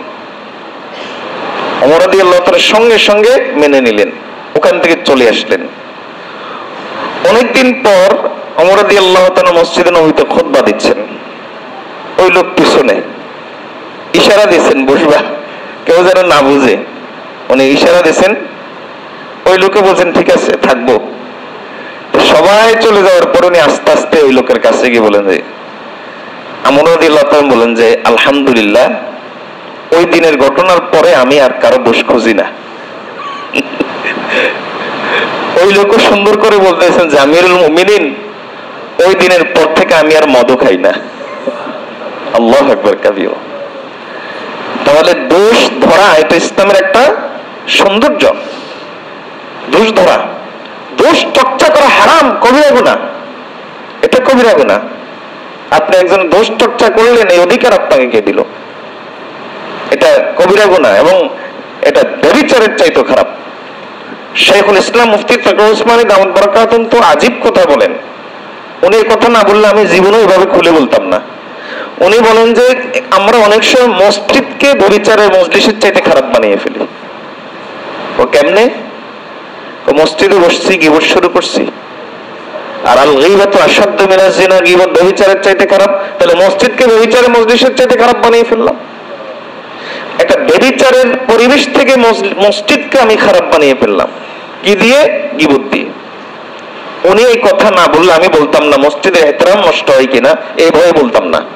একজন বড় মানুষ বলেছেন, এজন্য আমি বললাম যে আমরা অনেক সময় এই কাজটা করি। আল্লাহ আমাদেরকে হেফাজত করুন। এই ব্যভিচারের চাইতে আপনার এই গীবত কেন খারাপ? কারণ ব্যভিচারের কারণে বান্দার হক নষ্ট হয় না, গীবতের কারণে বান্দার হক নষ্ট হয়। ব্যভিচারকারী নিজেকে দোষী মনে করে আমি বিচার করছি, খুব খারাপ কাজ করছি। এই যে কয়েকদিন আগে, গত কয়েক মাস আগেই, চিনবেন না কে জন্য বলি, এক যুবক আমার কাছে ফোন দিয়ে কান্নাই থামাইতে পারতেছে না। অনেকক্ষণ কান্নাকাটি করার পর অনেক বুঝাইলাম, এরপরে আবার কিছুক্ষণ পরে ফোন দেয়, কিছুক্ষণ পরেই ফোন দেয়, শুধু কান্দে শুধু কান্দে শুধু। আমি মোটামুটি একরকম বিরক্তি হয়ে গেছি যে সেই আপনার দুপুর থেকে শুরু করছে রাতে 10টা-11টা পর্যন্ত, 1 ঘন্টা 1.5 ঘন্টা আধা ঘন্টা, কিছুক্ষণ পরে ফোন দিয়ে কান্দে। কি হয়েছে? গার্লফ্রেন্ডের সাথে ওইটা করে ফেলছে। বুঝুন তো, গার্লফ্রেন্ডের সাথে একটা খারাপ কাজ করে ফেলছে। এখন তার মধ্যে একটা অপরাধ বোধ কাজ করতেছে, এখানে নাই এই জন্য বলতে অসুবিধা নাই, এই জন্য বলতেছি তার মধ্যে একটা অপরাধ বোধ কাজ করতেছে। এখন সে তওবা করতে চায়, এখান থেকে মুক্তি চায়, এই জন্য সেই দুপুর থেকে শুরু করছে রাতে 10টা-11টা পর্যন্ত কিছুক্ষণ পর পর ফোন দিয়ে শুধু কাঁদে। তাহলে ব্যভিচারকে মানুষ কি মনে করে? অপরাধ মনে করে। কিন্তু গীবত করলো 1 ঘন্টা, ব্যভিচার করলো আধা ঘন্টা, 20 মিনিট, আধা ঘন্টা, 1 ঘন্টা, এটাকে অপরাধ মনে করতেছে। কিন্তু গীবত করলো 1 ঘন্টা, এটাকে কোনো অপরাধই মনে করে না। তাহলে বলেন তো কোনটা খারাপ? গীবত খারাপ না ব্যভিচার খারাপ? ব্যভিচারের চাইতে গীবতকারী আরো খারাপ, ব্যভিচারের চাইতে গীবত আরো খারাপ। এবং অনেক কারণ, হযরত মাওলানা ইউসুফ লুধিয়ানভী রাহমাতুল্লাহ আলাইহি উনি প্রায় 11টা কারণ বলছেন ব্যভিচারের চাইতে গীবত কেন খারাপ, উনি প্রায় 11টা কারণ বলছেন। আল্লাহ তাআলা আমাদেরকে, কথা অন্যদিকে চলে যাচ্ছে, আল্লাহ তাআলা আমাদেরকে বুঝার তৌফিক দান করুন। তাহলে ইসলামের মধ্যে দোষ ধরার সৌন্দর্য, দোষ চর্চা হারাম। দোষ ধরা কি সৌন্দর্য, দোষ চর্চা কি হারাম। আপনি যদি কারো দোষ ধরেন আলহামদুলিল্লাহ সৌন্দর্য, আর দোষ যদি চর্চা করেন তাহলে এটা কবিরা গুনাহ, হারাম, বান্দার হক নষ্ট করলেন। তো দিনদার কমিউনিটি তৈরি করা, এটার একটা বড় উদ্দেশ্য কি? বড় উদ্দেশ্য হলো যেন একে অপরের দোষ ধরতে পারে। এজন্য পরস্পরের মধ্যে বোঝাপড়া করে নেওয়া, যে আমরা একে অপরের দোষ আলোচনা করব, যে আমার মধ্যে কি দোষ, আপনার মধ্যে কি দোষ, খোলামেলা আলোচনা করব। যিনি এই দোষ আলোচনা করতে গিয়ে মনে করেন যে আমারটা না ধরলে সব খারাপ হয়ে গেছে, আমি ভালো আছি, তাহলে তার এই আলোচনা করার হকই নেই। এজন্য এই দ্বিতীয় কাজটাও করা, আল্লাহ তাআলা তৌফিক দান করুন। ওমর রাদিয়াল্লাহু তাআলা আনহু দেখেন সাহাবী, এরপরও হযরত হুযায়ফা ইবনে ইয়ামান রাদিয়াল্লাহু তাআলা আনহু, যিনি সিরুন নবী সাল্লাল্লাহু আলাইহি ওয়াসাল্লাম, নবীজি সাল্লাল্লাহু আলাইহি ওয়াসাল্লামের সব গোপন রহস্য যিনি জানতেন, তার হাত ধরে মাঝে মাঝে এরকম গলির ভিতরে নিয়ে যেতেন এবং জিজ্ঞেস করতেন, আচ্ছা বলুন তো নবীজি তো আপনার কাছে মুনাফিকদের একটা তালিকা দিছে, আমি ওমরের নামটা ওখানে আছে কিনা চিন্তা করেন। এবং তিনি লক্ষ্য করতেন যে হুযায়ফা রাদিয়াল্লাহু তাআলা কোন জানাজাতে যায়, যেই জানাজাতে যায় তিনি ওই জানাজাতে যাইতেন। এর অর্থ হলো তিনি বুঝতেন যে উনি ওখানে নাই, এর অর্থ হলো এই লোকটা মুনাফিক। ওমর রাদিয়াল্লাহু তাআলা আনহু নিজের দোষ এভাবেই নিজে চর্চা করতেন, নিজের দোষ এভাবেই নিজে দেখতেন। আল্লাহ আমাদেরকে তৌফিক দান করুন। সবাই বলে আমিন, আমিন বলেন আমিন। দোষ ধরলে কি গরম হয়ে যাবেন? দোষ ধরলে গরম হয়ে যাবেন? নেয়ামত মনে করবেন। আপনার দোষ ধরনেওয়ালা একজন আছে, আলহামদুলিল্লাহ, এটা নেয়ামত মনে করবেন যে আমার দোষ ধরার একজন লোক দুনিয়াতে আছে, আলহামদুলিল্লাহ, আমাকে আল্লাহ তাআলা সংশোধনের সুযোগ দিচ্ছেন। 3 নম্বর, নিজের দোষ দেখার 3 নম্বর রাস্তা, 3 নম্বর রাস্তা হলো শত্রুর সমালোচনা দেখা। আমার শত্রু আমার সম্পর্কে কি সমালোচনা করে, এটাকে নেতিবাচক ভাবে না দেখা, ইতিবাচক ভাবে দেখা। নেতিবাচক ভাবে না দেখা, ইতিবাচক ভাবে দেখা। এটা কেমনে ইতিবাচক ভাবে দেখবো? ইতিবাচক ভাবে দেখার পদ্ধতি হলো, আপনার শত্রু আপনার যে সমালোচনা করবে সে কিন্তু আপনার চেহারা দেখে সমালোচনা করবে না, আপনাকে কিন্তু হুজুর হুজুর করবে না। বন্ধু বান্ধব অনেক সময় লোক চক্ষু লজ্জার কারণে সব দোষ বলতে পারে না, আবার অনেক সময় চক্ষু লজ্জা না থাকলেও উদ্দেশ্য থাকে যে হয়তো তার কাছে একটা স্বার্থ থাকে, একটা কাজ থাকে, এখন আমি দোষ ধরলে আবার বিগড়ায় টিগড়া যায় কিনা, নানা ধরনের সমস্যা থাকে। এই জন্য খোলামেলা ভাবে অনেক সময় বন্ধু বান্ধবের দোষ ধরতে পারে না। তো এখানে আরেকটা জিনিস মনে রাখতে হবে, এই যে বন্ধু বান্ধব যারা একে অপরের দোষ ধরা, এক্ষেত্রে আরেকটা জিনিস মনে রাখতে হবে, এটা সকলের সামনে করা যাবে না, আবার এটা একান্ত দুইজনের মধ্যে। আপনি দেখছেন তো আপনি যার দেখছেন শুধু তাকে বলবেন, তৃতীয় কান যেন এটা না হয়, চতুর্থ কান যেন এটা না হয়, এটা হলো সম্পূর্ণ দুইজনের মধ্যে, এটা মনে রাখতে হবে। আর যেটা বলতে চেয়েছিলাম, অনেক সময় বন্ধু বান্ধব সব কথা বলে না। এজন্য দেখতে হয় যে শত্রু আমার সমালোচক আমার ব্যাপারে কি সমালোচনা করে। এই কথাগুলো সবগুলো কার কথা বলতেছি মনে আছে? বলেন তো কার কথা বলতেছি? ইমাম গাজ্জালী রাহমাতুল্লাহ কথা। তো বলতেছেন যে সব অনেক সময় দেখতে হয় যে আমার শত্রু আমার কি সমালোচনা করে, এটা খেয়াল রাখতে হয়। এটা যদি খেয়াল রাখা যায় তাহলেও অনেক সময় বিষয়টা সহজ হয়ে যায়। হযরত মালিক ইবনে দিনার রাহমাতুল্লাহ এর নাম তো শুনছেন। মালিক ইবনে দিনার রাহমাতুল্লাহ আলাইহি উনি তো প্রথম জীবনে ওনার অবস্থা কিন্তু ভালো ছিল না এবং একজন আয়েশী যুবক ছিল, খুব আরামায়েশ করতেন, এমনকি মদ জুয়া এগুলা নিয়েও পড়ে থাকতেন হযরত মালিক ইবনে দিনার রাহমাতুল্লাহ আলাইহি। কিন্তু আল্লাহ তাআলা পরবর্তীতে হেদায়েত দিয়ে দিয়েছেন। হেদায়েতের বিষয়টা আরেকদিন হয়তো কোনো সময় আলোচনা করব। আল্লাহ তাআলা তাকে হেদায়েত দিয়ে দিয়েছেন, অনেক বড় আল্লাহর ওলি হয়ে গেছেন এবং শুধু ওলি হয়েন নাই, বরং ওলি কুলের কুতবাতুল আউলিয়া, ওলিদের তিনি সম্রাট হয়ে গেছেন। সেই মালিক ইবনে দিনার রাহমাতুল্লাহ আলাইহি, ওনার নামে কিন্তু ইন্ডিয়াতে একটা মসজিদ আছে, জানা আছে কারো? কারণ ওই মালিক ইবনে দিনার রাহমাতুল্লাহ আলাইহি দ্বীন প্রচারের জন্য ইন্ডিয়াতে আসছেন, এই ভারতে। আমরা যে আজকে মুসলমান, এটার পিছনে মালিক ইবনে দিনার রাহমাতুল্লাহ আলাইহির অবদান আছে। তো হযরত মালিক ইবনে দিনার রাহমাতুল্লাহ আলাইহি তাবেঈ, মালিক ইবনে দিনার রাহমাতুল্লাহ আলাইহি এরকম হেঁটে যাচ্ছেন রাস্তা দিয়ে, এক মহিলা আরেক মহিলাকে বলতেছে মালিক ইবনে দিনারকে উদ্দেশ্য করে, যদি তোমরা এই লোকটাকে মানুষ মনে করে যে অনেক বড় বুজুর্গ আল্লাহর ওলি, কিন্তু এই লোকটা আসলে একটা ভণ্ড। যদি তুমি ভণ্ড দেখতে চাও তাহলে এই লোকটা দেখো। উনার কথা আলোচনা করতেছে দুই মহিলা, উনি রাস্তা দিয়ে হেঁটে যাচ্ছেন, এই আলোচনা করতেছে। এখান থেকে একটা শিক্ষার বিষয় হলো এই যে মানুষ কাউকেই সমালোচনার ব্যাপারে ছাড়ে না। মুফতি শফি রহমতুল্লাহ আলাইহি বলেন যে মানুষ নবীকে ছাড়ে নাই, মানুষ আল্লাহকে ছাড়ে নাই, তোমাকে কেমনে ছাড়বে? বুঝেন নাই? হযরত মাওলানা ইউসুফ লুধিয়ানবী রহমতুল্লাহ আলাইহি উনি বলেন যে অনেকে মনে করে যে দাঁড়িয়ে রাখলে মানুষ কি মনে করবে, কারণ মানুষ মনে করবে মানুষ কাকে ছাড়ছে, মানুষ আল্লাহকে ছাড়ে নাই, মানুষ রাসূলকে ছাড়ে নাই, তোমাকে কেমনে ছাড়বে? আপনি শরীয়ত দ্বীনের পথে চললে মানুষ আপনার সমালোচনা করবেই, কারণ শতভাগ সন্তুষ্ট আপনি মানুষকে করতে পারবেন না। নফস শিশুর মতো, নফস কিসের মতো? শিশুকে যেমন শতভাগ সন্তুষ্ট করা যায় না, ঠিক তেমনি ভাবে মানুষের মনকেও শতভাগ সন্তুষ্ট করা যায় না। আপনি খুব ভালো খেদমত করলেন, তখন বলবে যে এত ভালো না, তখন কি বলবে? এত ভালো না, মানে সমালোচনা করবেই। আপনার কোনো সমস্যা নাই, এরপরেও একটা না একটা বলবে যে এই যে কোনো সমস্যা নাই, এগুলা সব ঢং, এগুলা সব খোলস, মানে একটা না একটা বলবেই। কোনো সমালোচনা কখনো বন্ধ করা যাবে না। তো মালিক ইবনে দিনার রাহমাতুল্লাহর মতো ব্যক্তি, ওনার ব্যাপারে দুই মহিলার সমালোচনা করতেছে যে এই লোকটা হলো একজন ভণ্ড।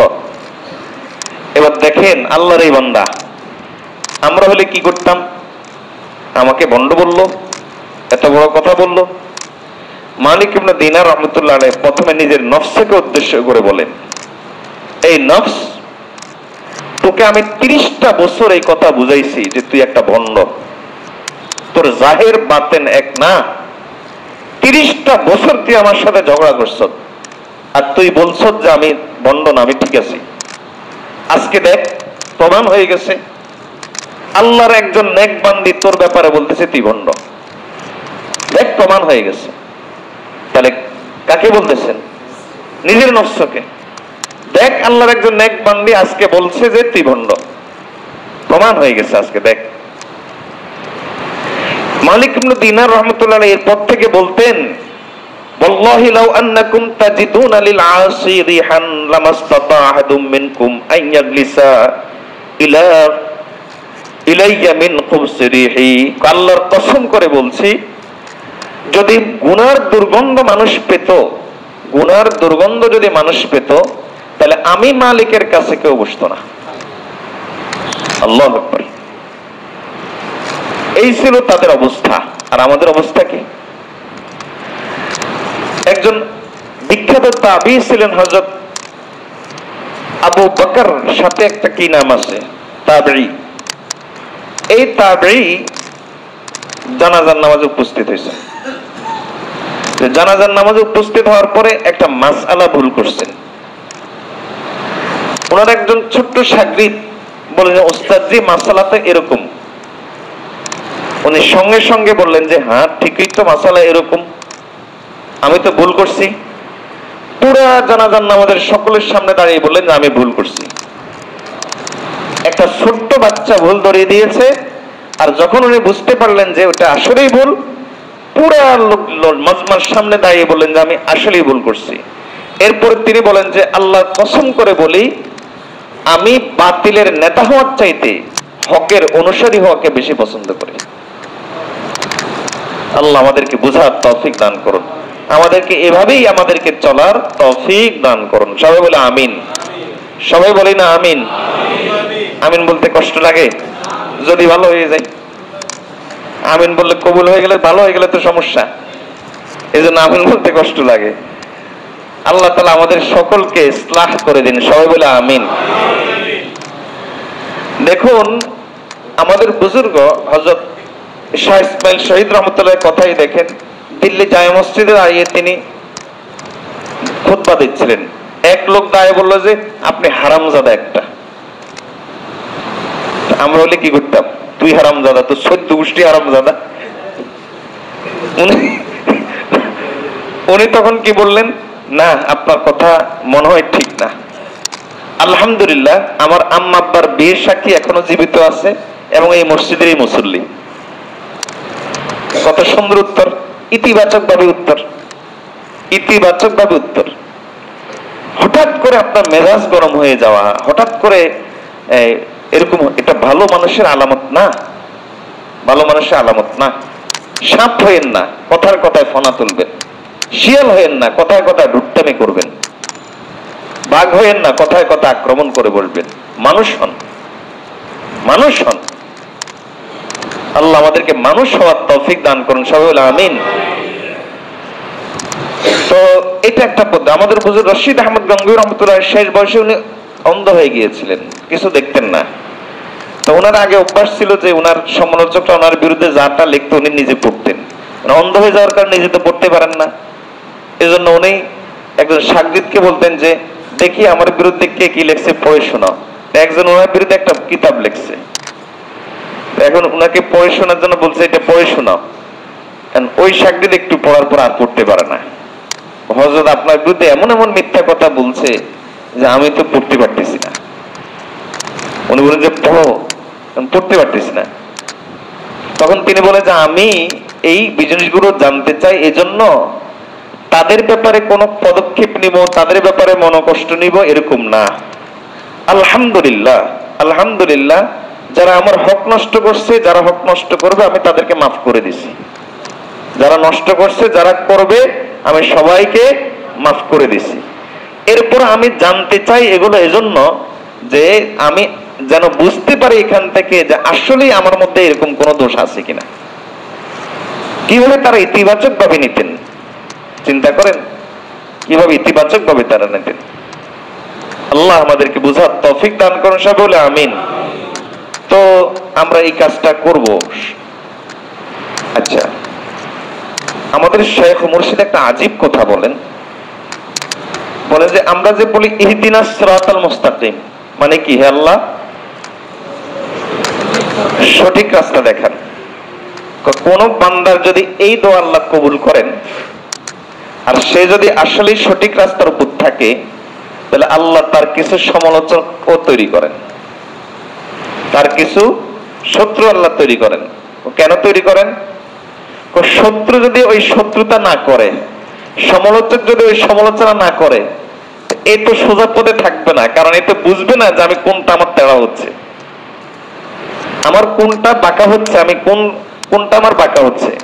কাজে আপনি ইহদিনাস সিরাতাল মুস্তাকিম, আপনার এই দোয়া কবুল হয়েছে, তিনি বলেন এটা একটা বড় আলামত হলো আপনার হিংসুক তৈরি হবে। কথা বুঝাইতে পারি নাই? হিংসুকরা হিংসা করবে, তাহলেই তো আপনি সোজা রাস্তার উপর থাকবেন।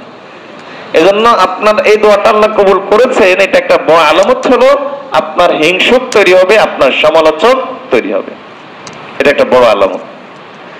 এজন্য তিনি ওনার আরেকটা কথা আছে, তিনি বলেন যে তুমি দেখো যে মানুষ তোমার উপর জুলুম করছে, কেন তুমি এভাবে দেখো? তুমি এভাবে চিন্তা করো, আমি মুস্তাজাবুদ দাওয়াত হচ্ছি। কথা বুঝাইতে পারি নাই? মুস্তাজাবুদ দাওয়াত মানে ওই ব্যক্তি যার দোয়া আল্লাহ সঙ্গে সঙ্গে কি করেন? কবুল করেন। তাহলে আমরা দেখি যে অমুক আমার উপর জুলুম করলো, কিন্তু এটা কেন দেখি না? তার জুলুমের কারণেই তো আমি আল্লাহর কাছে প্রিয় হচ্ছি। এখন আমি হাত তুলবো, আল্লাহ আমার দোয়া কবুল করবেন। বলেন তো এই সম্পদটা আপনি কত কোটি টাকা দিয়ে কিনতে পারবেন? এই সম্পদটা আপনি হাত তুলবেন, আল্লাহ দোয়া করবে, কবুল করবেন, এটা আপনি কত কোটি টাকা দিয়ে কিনতে পারবেন? এই সম্পদটা আপনার অর্জন হয়ে গেছে একজনের জুলুমের কারণে, তাহলে সেটা আপনার উপকার করলো। এই জন্য আপনি কি তাকে মাফ করে দিতে পারেন না? এই জন্য আপনি তাকে মাফ করে দিতে বলতে পারি যে আমার তো জীবনে সব শেষ করে দিয়েছে। বা আপনি সব বলতে কি বুঝান? সব যদি শেষ করে, তাহলে আপনি মস্তিষ্ক কেমনে এখন ঠিক আছে, আপনার চোখ কেমনে ঠিক আছে, আপনার জবান কেমনে ঠিক আছে, আপনি কেমনে এখন হাঁটা চলা করতেছেন? আপনাকে যদি সব শেষ করে দেয়, তাহলে আপনি কেমনে আছেন? তাহলে বোঝা গেল যে সব শেষ করতে পারে নাই, আপনার জীবনের কিছু সামান্য অংশ নিছে। মাফ করে দেন না, আল্লাহ আখিরাতে আপনার এর চাইতে বড় বড় অপরাধ মাফ করে দিবেন। আল্লাহ আমাদেরকে বুঝার তৌফিক দান করুন। এজন্য সমালোচকের সমালোচনা সহ্য করা, ইতিবাচক ভাবে দেখা, এটাও নিজের দোষ দেখার একটা পদ্ধতি। নিজের দোষ দেখার সর্বশেষ পদ্ধতি সেটা হলো মানুষের সাথে যখন চলাফেরা করবেন, তখন দেখবেন যে মানুষ কোন কোন কারণে বেশি সমস্যায় পড়ে। এটা যখন আপনার সামনে আসবে, তখন আপনি ওটা থেকে বেঁচে থাকবেন। যেমন কথার কথা, আপনার কোনো বন্ধু এই ভুল পদক্ষেপের কারণে এই বিপদে পড়ছে, কাজে আপনি এটা করবেন না। আপনি দেখবেন যে এটা আমার কাছে আছে কিনা, যদি আমার কাছে থাকে তাহলে আমি এটা বাদ দিয়ে দিব। অন্য থেকে শিক্ষা গ্রহণ করা। এজন্য শরীয়তের মধ্যে চোর চুরি করলে, চোর তো চুরি করছে গোপনে, কিন্তু শরীয়ত বলে তাকে শাস্তি দাও প্রকাশ্যে। ব্যভিচার করছে গোপনে, কিন্তু শরীয়ত বলে তাকে শাস্তি দাও প্রকাশ্যে। কেন? এই যে শরীয়তের মধ্যে হদগুলো প্রকাশ্যে দেওয়ার বিধান কেন?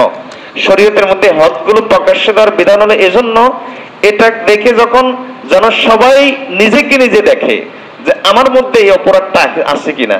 যদি আমার মধ্যে এই অপরাধটা থাকে, তাহলে প্রকাশ পেলে আমারও তো এই শাস্তির মুখোমুখি হতে হবে, আমারও তো এই শাস্তির মুখোমুখি হতে হবে। আমরা একটা পকেট মার ধরা খেলে কি করি? শুধু মাইর দিই না, আচ্ছা তরফে মাইর দিই। কিন্তু আপনি একটু চিন্তা করেন, আল্লাহ তার একটা দোষ প্রকাশ করছে, এজন্য আপনি তাকে এত মাইর দিলেন, এত বেইজ্জত করলেন। আপনার এর চাইতে, আপনার আমার এর চাইতে বড় বড় দোষ আল্লাহ গোপন রাখছেন, সেগুলো প্রকাশ পেলে মানুষ আমাদেরকে কি অবস্থা করত? মানুষ আমাদেরকে তখন কি অবস্থা করত? এজন্য অন্যকে দেখে শিক্ষা গ্রহণ করা, অন্যকে দেখে শিক্ষা গ্রহণ করা। হযরতে জুনাইদ বাগদাদী রাহমাতুল্লাহ সম্পর্কে প্রসিদ্ধ আছে, এক চোর চুরি করছে, হাত কাটা গেছে, আবার চুরি করছে, দ্বিতীয় হাত কাটা গেছে, তৃতীয়বার চুরি করছে, এখন কি কাটবে? পায়ের একটা অংশ কাটছে। আবার চুরি করছে, এখন কাটবে কি? হাত তো নাই, পায়ের আরেকটা অংশ কাটছে। এবার সে চুরি থেকে বাইরে হয়ে এখন এই অবস্থা, তো সে ডাকাতি করে বসছে। বুঝলেন তো, হুইল চেয়ারে হয়তো ডাকাতি করছে। তাহলে বোঝা গেল গডফাদার সব যুগেই ছিল। ডাকাতিতে ধরা করার পরে এই ব্যক্তি শুলে চড়াইছে, জুনাইদ বাগদাদী রাহমাতুল্লাহ গিয়ে তাকে চুমা দেওয়া শুরু করছেন। এই লোক খারাপ হইলো, ইস্তেকামত আছে। এই লোক খারাপ হইলো কি আছে? ইস্তেকামত আছে। তাহলে জুনাইদ দেখেন, উনি এক চোর থেকে একটা শিক্ষা গ্রহণ করে ফেলছেন। ইস্তেকামত আছে, ইস্তেকামতের শিক্ষা গ্রহণ করে ফেলছেন। তাহলে আমাদেরকে অন্য থেকে এরকম শিক্ষা গ্রহণ করা, এটাও দোষ ধরার, দোষ দেখার একটা সুন্দর পদ্ধতি, অন্য থেকে শিক্ষা গ্রহণ করা। তো রাসূলুল্লাহ সাল্লাল্লাহু আলাইহি ওয়াসাল্লাম বলেন, ইজা আরাদাল্লাহু বিআবদিন খায়রান জাআলাল্লাহু লাহু ওয়া'দান মিন নাফসিহি বিআমরিহি ওয়া ইয়ানহাহু ইয়া'মুরুহু ওয়া ইয়ানহাহু নবীজি সাল্লাল্লাহু আলাইহি সাল্লাম বলেন যে আল্লাহ তাআলা যদি কারো ব্যাপারে কোনো কল্যাণ চান তাহলে আল্লাহ তাআলা তার জন্য একজন উপদেশদাতা ঠিক করে দেন। যে উপদেশদাতা ঠিক করে দেন সে উপদেশদাতা তাকে আদেশ করে, তাকে নিষেধ করে, তাকে বলে এটা করিও না, ওইটা করি না, এটা করেন। এখন আপনি এই শিক্ষাগুলো যদি এভাবে নিতে পারেন, চারটা পদ্ধতিতে যদি নিজের দোষ বাইর করতে পারেন তাহলে ভালো হয় না? আমরা পারবো তো ইনশাআল্লাহ, চেষ্টা করবো তো ইনশাআল্লাহ। আল্লাহ তাআলা আমাদের যে কথাগুলো বলেছি এই কথাগুলোর উপর আমল করার তৌফিক দান করুন। অন্যের দোষ চর্চা বন্ধ করে নিজের দোষ দেখা এবং কল্যাণের সাথে মহব্বতের সাথে অন্যের দোষ ধরার তৌফিক দান করুন। দোষ ধরা আর দোষ চর্চা এক জিনিস নয়। দোষ ধরা ইসলামের সৌন্দর্য, আর দোষ চর্চা কবিরা গুনাহ। দোষ চর্চা কি? কবিরা গুনাহ। আল্লাহ দোষ চর্চা থেকে আমাদেরকে হেফাজত করুন আর আমাদেরকে প্রত্যেককে নিজের দোষ দেখার তৌফিক দান করুন। ওয়া আখিরু দাওয়ানা আলহামদুলিল্লাহি রাব্বিল আলামিন। ছোট্ট ছোট্ট দুই তিনটা কথা। প্রথম কথা হলো কাগজের দিকে তাকায় না, কাগজের সোয়া তিনটা থাকবে, উঠবেন সাইডটা, কত কিছু ঘটবো, সেই জন্য ওদিকে তাকায় না। অনেকে কাগজের কথা মনে মনে এখন কল্পনা করতেছেন। হ্যাঁ, ওই যে আমও খান সাহেব মনে মনে ভাবতেছে কাগজের সোয়া তিনটা আছে। হ্যাঁ, ওটাই। দুই তিনটা কথা। একটা কথা বলছিলাম যে মালের হেফাজত করবেন, কিন্তু মালের হেফাজত হচ্ছে না। শুনেছি ঢাকা শহরে টাকা ওড়ে, এখন আমাদের বাইতুল ফালা মসজিদও টাকা ওড়ে।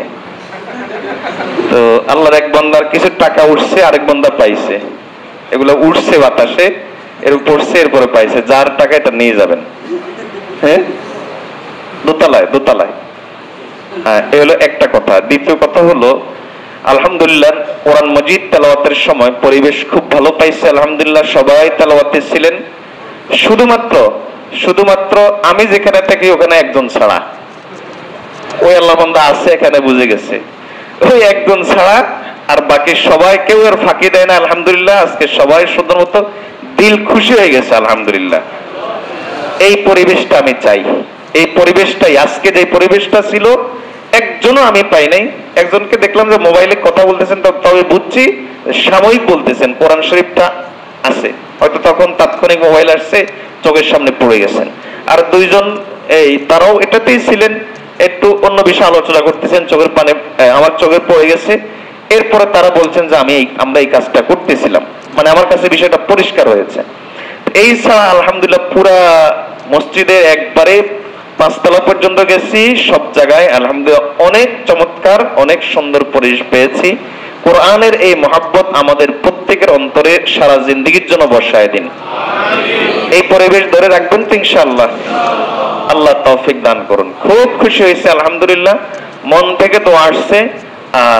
আল্লাহ তাআলা আপনাদের এই মেহনতকে কবুল করে নিন। এবার দোষের কথা, সেটা হলো যে কালকে কথা হয়েছিল আমাদের কথা হবে হ্যাঁ না, আর এটা এখনো পুরোপুরি আমল হচ্ছে না। এটা আমল শুরু করা দরকার।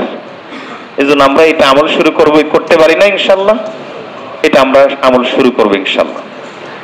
চেষ্টা করবেন। এটার মধ্যে একটু ফাঁকি ফাঁকি একটা গন্ধ আছে।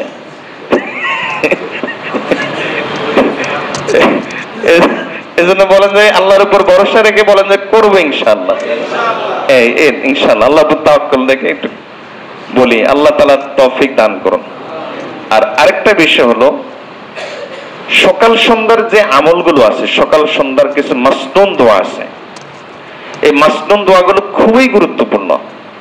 শরীয়তের দৃষ্টিতে ফরজ ওয়াজিব না, কিন্তু এক একটা মাসনুন দোয়া আমাদের জিন্দেগির জন্য প্রয়োজনের দিক থেকে ফরজ ওয়াজিবের মতোই, শরীয়তের ক্যাটাগরির দিক থেকে না। এগুলো নফল আমল, আমাদের জিন্দেগির যে পরিমাণ প্রয়োজন এদিক থেকে এক একটা ফরজ ওয়াজিবের মতোই। যেমন ধরেন রিজিকের সংকট কার না আছে, ধরেন জিন অদৃশ্য শত্রু কার না আছে, ধরেন সমস্যা, টেনশন, পেরেশানি কার না আছে। তাহলে আমাদের জীবনের জন্য কি পরিমাণ দরকার খেয়াল করছেন? বরকত জীবনের কার না দরকার? জীবনের বরকত কার না দরকার বলেন? প্রত্যেকেরই আমাদের দরকার। এজন্য প্রত্যেক দিন আমরা ইনশাআল্লাহ একটা একটা ছোট্ট ছোট্ট আমল এই মজলিসের শেষে আমরা শিখে নিব। আমি একবার দুইবার বলে যাব, বলে যাওয়ার পরে আপনারা যে যে সাথে সাথে আছেন একজন একজনকে শোনাবেন, মুখস্থ হয়ে গেলে উঠে যাবেন, যার মুখস্থ হয়ে গেছে উঠে চলে যাবেন, যার মুখস্থ হয়ে গেছে, যে গ্রুপের মুখস্থ হয়ে গেছে উঠে চলে যাবেন। 2-3 মিনিট করে এই সময়টা দিতে পারবেন না ইনশাআল্লাহ?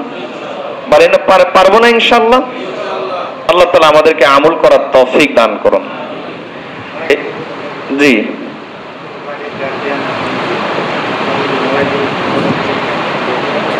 চেষ্টা করবেন কম বলার জন্য, জরুরি কথা বলতে পারবেন। আমরা এই মাসনুন দোয়াগুলো কথার কথা যেগুলো প্রসিদ্ধ বেশি শুনি, এগুলো আলহামদুলিল্লাহ পড়তে পড়তে শুনতে শুনতে অনেকটা মুখস্থ হয়ে যায়। তো যেগুলো দরকারি কিন্তু আমরা শুনছি কম, এগুলো মুখস্থ করাটা সবচেয়ে ভালো না ইনশাআল্লাহ? আজকে একটা দোয়া আমরা মুখস্থ করি, এটা খুবই জরুরি দোয়া, এবং ইনশাআল্লাহ সারাদিন আল্লাহ তাআলা যত অনিষ্টতা আছে সব ধরনের অনিষ্টতা থেকে হেফাজত করবেন। এবং এই হাদিসটা যখন বর্ণনা করেন হযরত আবান রাদিয়াল্লাহু তাআলা আনহু, তখন বর্ণনাকারী তার দিকে তাকিয়ে আছেন চোখ বড় বড় করে। এর কারণ কি? উনার ছিল প্যারালাইসিস। প্যারালাইসিস বুঝি তো? প্যারালাইসিস। উনি বুঝাতে যাচ্ছেন যে এই দোয়া যদি এতই ফজিলত হয়, সব বিপদ আপদ থেকে সারাদিন বেঁচে যাবে, তাহলে আপনার প্যারালাইসিস কা? আপনি এই দোয়া পড়ার পর আপনার প্যারালাইসিস কেন? আবান রাদিয়াল্লাহু তাআলা বুঝে গেছেন, বুঝে গিয়ে বলেন যে ঠিক আছে, তুমি আমার দিকে যেভাবে তাকাচ্ছ যে আমার প্যারালাইসিস কি জন্য, এই দোয়া পড়ার পরেও আমি ঘটনাটা বুঝতে পারছি। আসল বিষয় হলো ওসমান রাদিয়াল্লাহু তাআলা আমার আব্বা, উনি মিথ্যা বলেন নাই, উনি সত্যই বলেছেন। ওসমান রাদিয়াল্লাহু তাআলাকে নবীজি বলেছেন, উনিও কখনো মিথ্যা বলেন নাই, উনিও কি বলেছেন? সত্যই বলেছেন। বিষয়টা হলো যে যেই দিন আমার এই দুর্ঘটনা ঘটেছে, আমি পড়ে আমার পাটাই অবস্থা হয়ে গেছে, ওই দিন আমি এই দোয়াটা পড়তে ভুলে গেছি। কথা বুঝেন নাই? আমিও আমার একটা ছোট্ট অভিজ্ঞতার কথা বলি। আমার গাড়ি 2-3 বার অ্যাক্সিডেন্ট হয়েছে, এবং যতবার অ্যাক্সিডেন্ট হয়েছে ততবার গাড়ির যে দোয়াটা আছে না, খেয়াল করে দেখছি ওই দোয়াটা পড়া হয় নাই। আর ওই দোয়াটা যতবার পড়ছি আলহামদুলিল্লাহ অ্যাক্সিডেন্ট কোনো সময় হয় নাই। যতবার একটা ছোটখাটো দুর্ঘটনা ঘটছে বুঝছি ওই দোয়াটা, আর ওই দোয়াটা পড়ার পরে অনেক বড় বড় দুর্ঘটনা থেকে আল্লাহ হেফাজত করছেন। এই যে এবার মাহফিলে মৌসুম মাওলানা ফাহাদ আছে না, এবার মাহফিলে মৌসুম অনেক বড় বড় দুর্ঘটনা থেকে আল্লাহ হেফাজত করছেন। না ওই যে নারায়ণগঞ্জে তো ওখানে ওই যে ট্রাক এসে যে দাঁড়াই গেল, ওই যে আমরা যে টাকাওয়ালাকে মারতে গেলাম, পরে মারি নাই, হ্যাঁ হ্যাঁ, ওইখানে একবারে ট্রাক বলা যায় অল্প 2-3-4 আঙ্গুল হবে বা এরকম কিছু হবে, এমন ভাবে সে মানে আমাদের উড়ে যেতাম আমরা একবারে। পরে খেয়াল হয়েছে যে আল্লাহ তাআলা হেফাজত করছেন ওই দোয়ার বরকতে, ওই দোয়াটা পড়ছি। কিন্তু এর থেকে ছোট ছোট জিনিসও দেখা যাচ্ছে গাড়ির বড় ক্ষতি গেছে, ওই দোয়াটা ভুলে গেছি। তাহলে ইসলামের মধ্যে রাসূলুল্লাহ সাল্লাল্লাহু আলাইহি ওয়াসাল্লামের মাসনুন এই দোয়াগুলো আমাদের জন্য খুবই উপকারী, খুবই উপকারী, আপনি কল্পনা করতে পারবেন না। আমার কিছু কিছু দোয়ার এমন কিছু অভিজ্ঞতা আছে যেটা আশ্চর্য। আরেকটা দোয়া আছে না, আমরা রোগীকে দেখলে পড়ি, এই দোয়ার বিষয়ে আমার এত অভিজ্ঞতা আছে যে আপনি বলতে গেলে আধা ঘন্টা 1 ঘন্টা লেগে যাবে, এত অভিজ্ঞতা আমার আছে। একবারে ইন্ডিয়ার ভিসা করে ফেলছে, ইন্ডিয়াতে চলে যাবে, এরপরেই আগামীকালে চলে যাবে, আসছে আমার কাছে হুজুর চলে যাবে। আমাকে তখন আমি অস্বভাববশত সবাইকে এরকম আসলে রোগী আসলে দেখলে দোয়াটা পড়ে দিছি। ওই লোক পরের দিন ফোন দিছে, বলে হুজুর আমি ইন্ডিয়া যাবো না, আমার কাছে এতদিন এত ওষুধ খাইছে, এত ভালো লাগে না, এখন একটু ভালো লাগতেছে। তো বলেন যে এখন একটু দূরের লোক ছিল, বলেন হুজুর আপনি মোবাইলে বলেন আমি শুনি। তবে মোবাইলে বলতাম, উনি ওখান থেকে আমিন বলতেন, উনি ওখান থেকে কিছুদিন পরে এসে আমার সাথে দেখা করলো, বললো হুজুর আমার কোনো সমস্যা নাই, আমি ইন্ডিয়া যাওয়া লাগে নাই। এরকম অনেক অভিজ্ঞতা আমার আছে এই দোয়ার উপর। আমার পরিবারের অনেক অভিজ্ঞতা আছে, পরিবার খুব অসুস্থ, পরিবারের মধ্যে দেখা যাচ্ছে এই দোয়াটা পড়ছি বা মসজিদে পড়াইছি আপনাদেরকে দিয়ে, এরপরে শোনা যাচ্ছে যে আলহামদুলিল্লাহ সুস্থ হয়ে যাচ্ছে। তো সবসময় আল্লাহ তাআলা সবসময় যে কবুল করবেন এরকম না, কিন্তু অনেক অভিজ্ঞতা আছে। সবসময় কবুল করলে তো আপনি ফেরাউন হয়ে যাবেন, মনে করবেন যে আমার তো সব কবুল, আমি তো আল্লাহর ওলি হয়ে গেছে, আব্দুল কাদের জিলানী হয়ে গেছে। এজন্য আল্লাহ তাআলা মাঝে মাঝে আপনাকে দমন করার জন্য, আপনাকে দাবিয়ে রাখার জন্য কিছু কিছু আল্লাহ কবুল করবেন না, যেন আপনি সবসময় আল্লাহর কাছে হাত তোলেন। তো আবার মাঝে মাঝে অধিকাংশ সময় আল্লাহ তাআলা কবুল করে নেবেন। তো এই দোয়াগুলো আমরা মুখস্থ করবো তো ইনশাআল্লাহ। আচ্ছা, যেই ফজিলতটা, যেই দোয়ার বলেছি, যেই ফজিলতটা বলেছি, বলেন তো সেই দোয়াটা কি, কে বলতে পারবেন? কে কে বলতে পারেন একটু হাত তুলে দেখান। বিসমিল্লাহিল্লাযী লা ইয়াদুররু মা ইসমিহি শাইউন ফিল আরদি ওয়ালা ফিস সামাই ওয়া হুয়াস সামিউল আলিম। কয়বার? সকালে 3 বার, সন্ধ্যা। যারা হাত তুলছেন তারা ওস্তাদ হয়ে গেছেন, এবার শাগরেদদেরকে নিয়ে বসে যান। যারা হাত তুলছেন তারা ওস্তাদ হয়ে গেছেন, শাগরেদদেরকে নিয়ে বসে যান, পড়ায় দেন। আর মুখস্থ হয়ে গেলেন এরপর ছুটি। আপনারা যারা যারা হাত তুলছেন আপনারা তো দেখছেন, আবার হাত তুলে দেখান, ওস্তাদরা হাত তুলে দেখান, এবার শাগরেদরা তাদের কাছে চলে যান।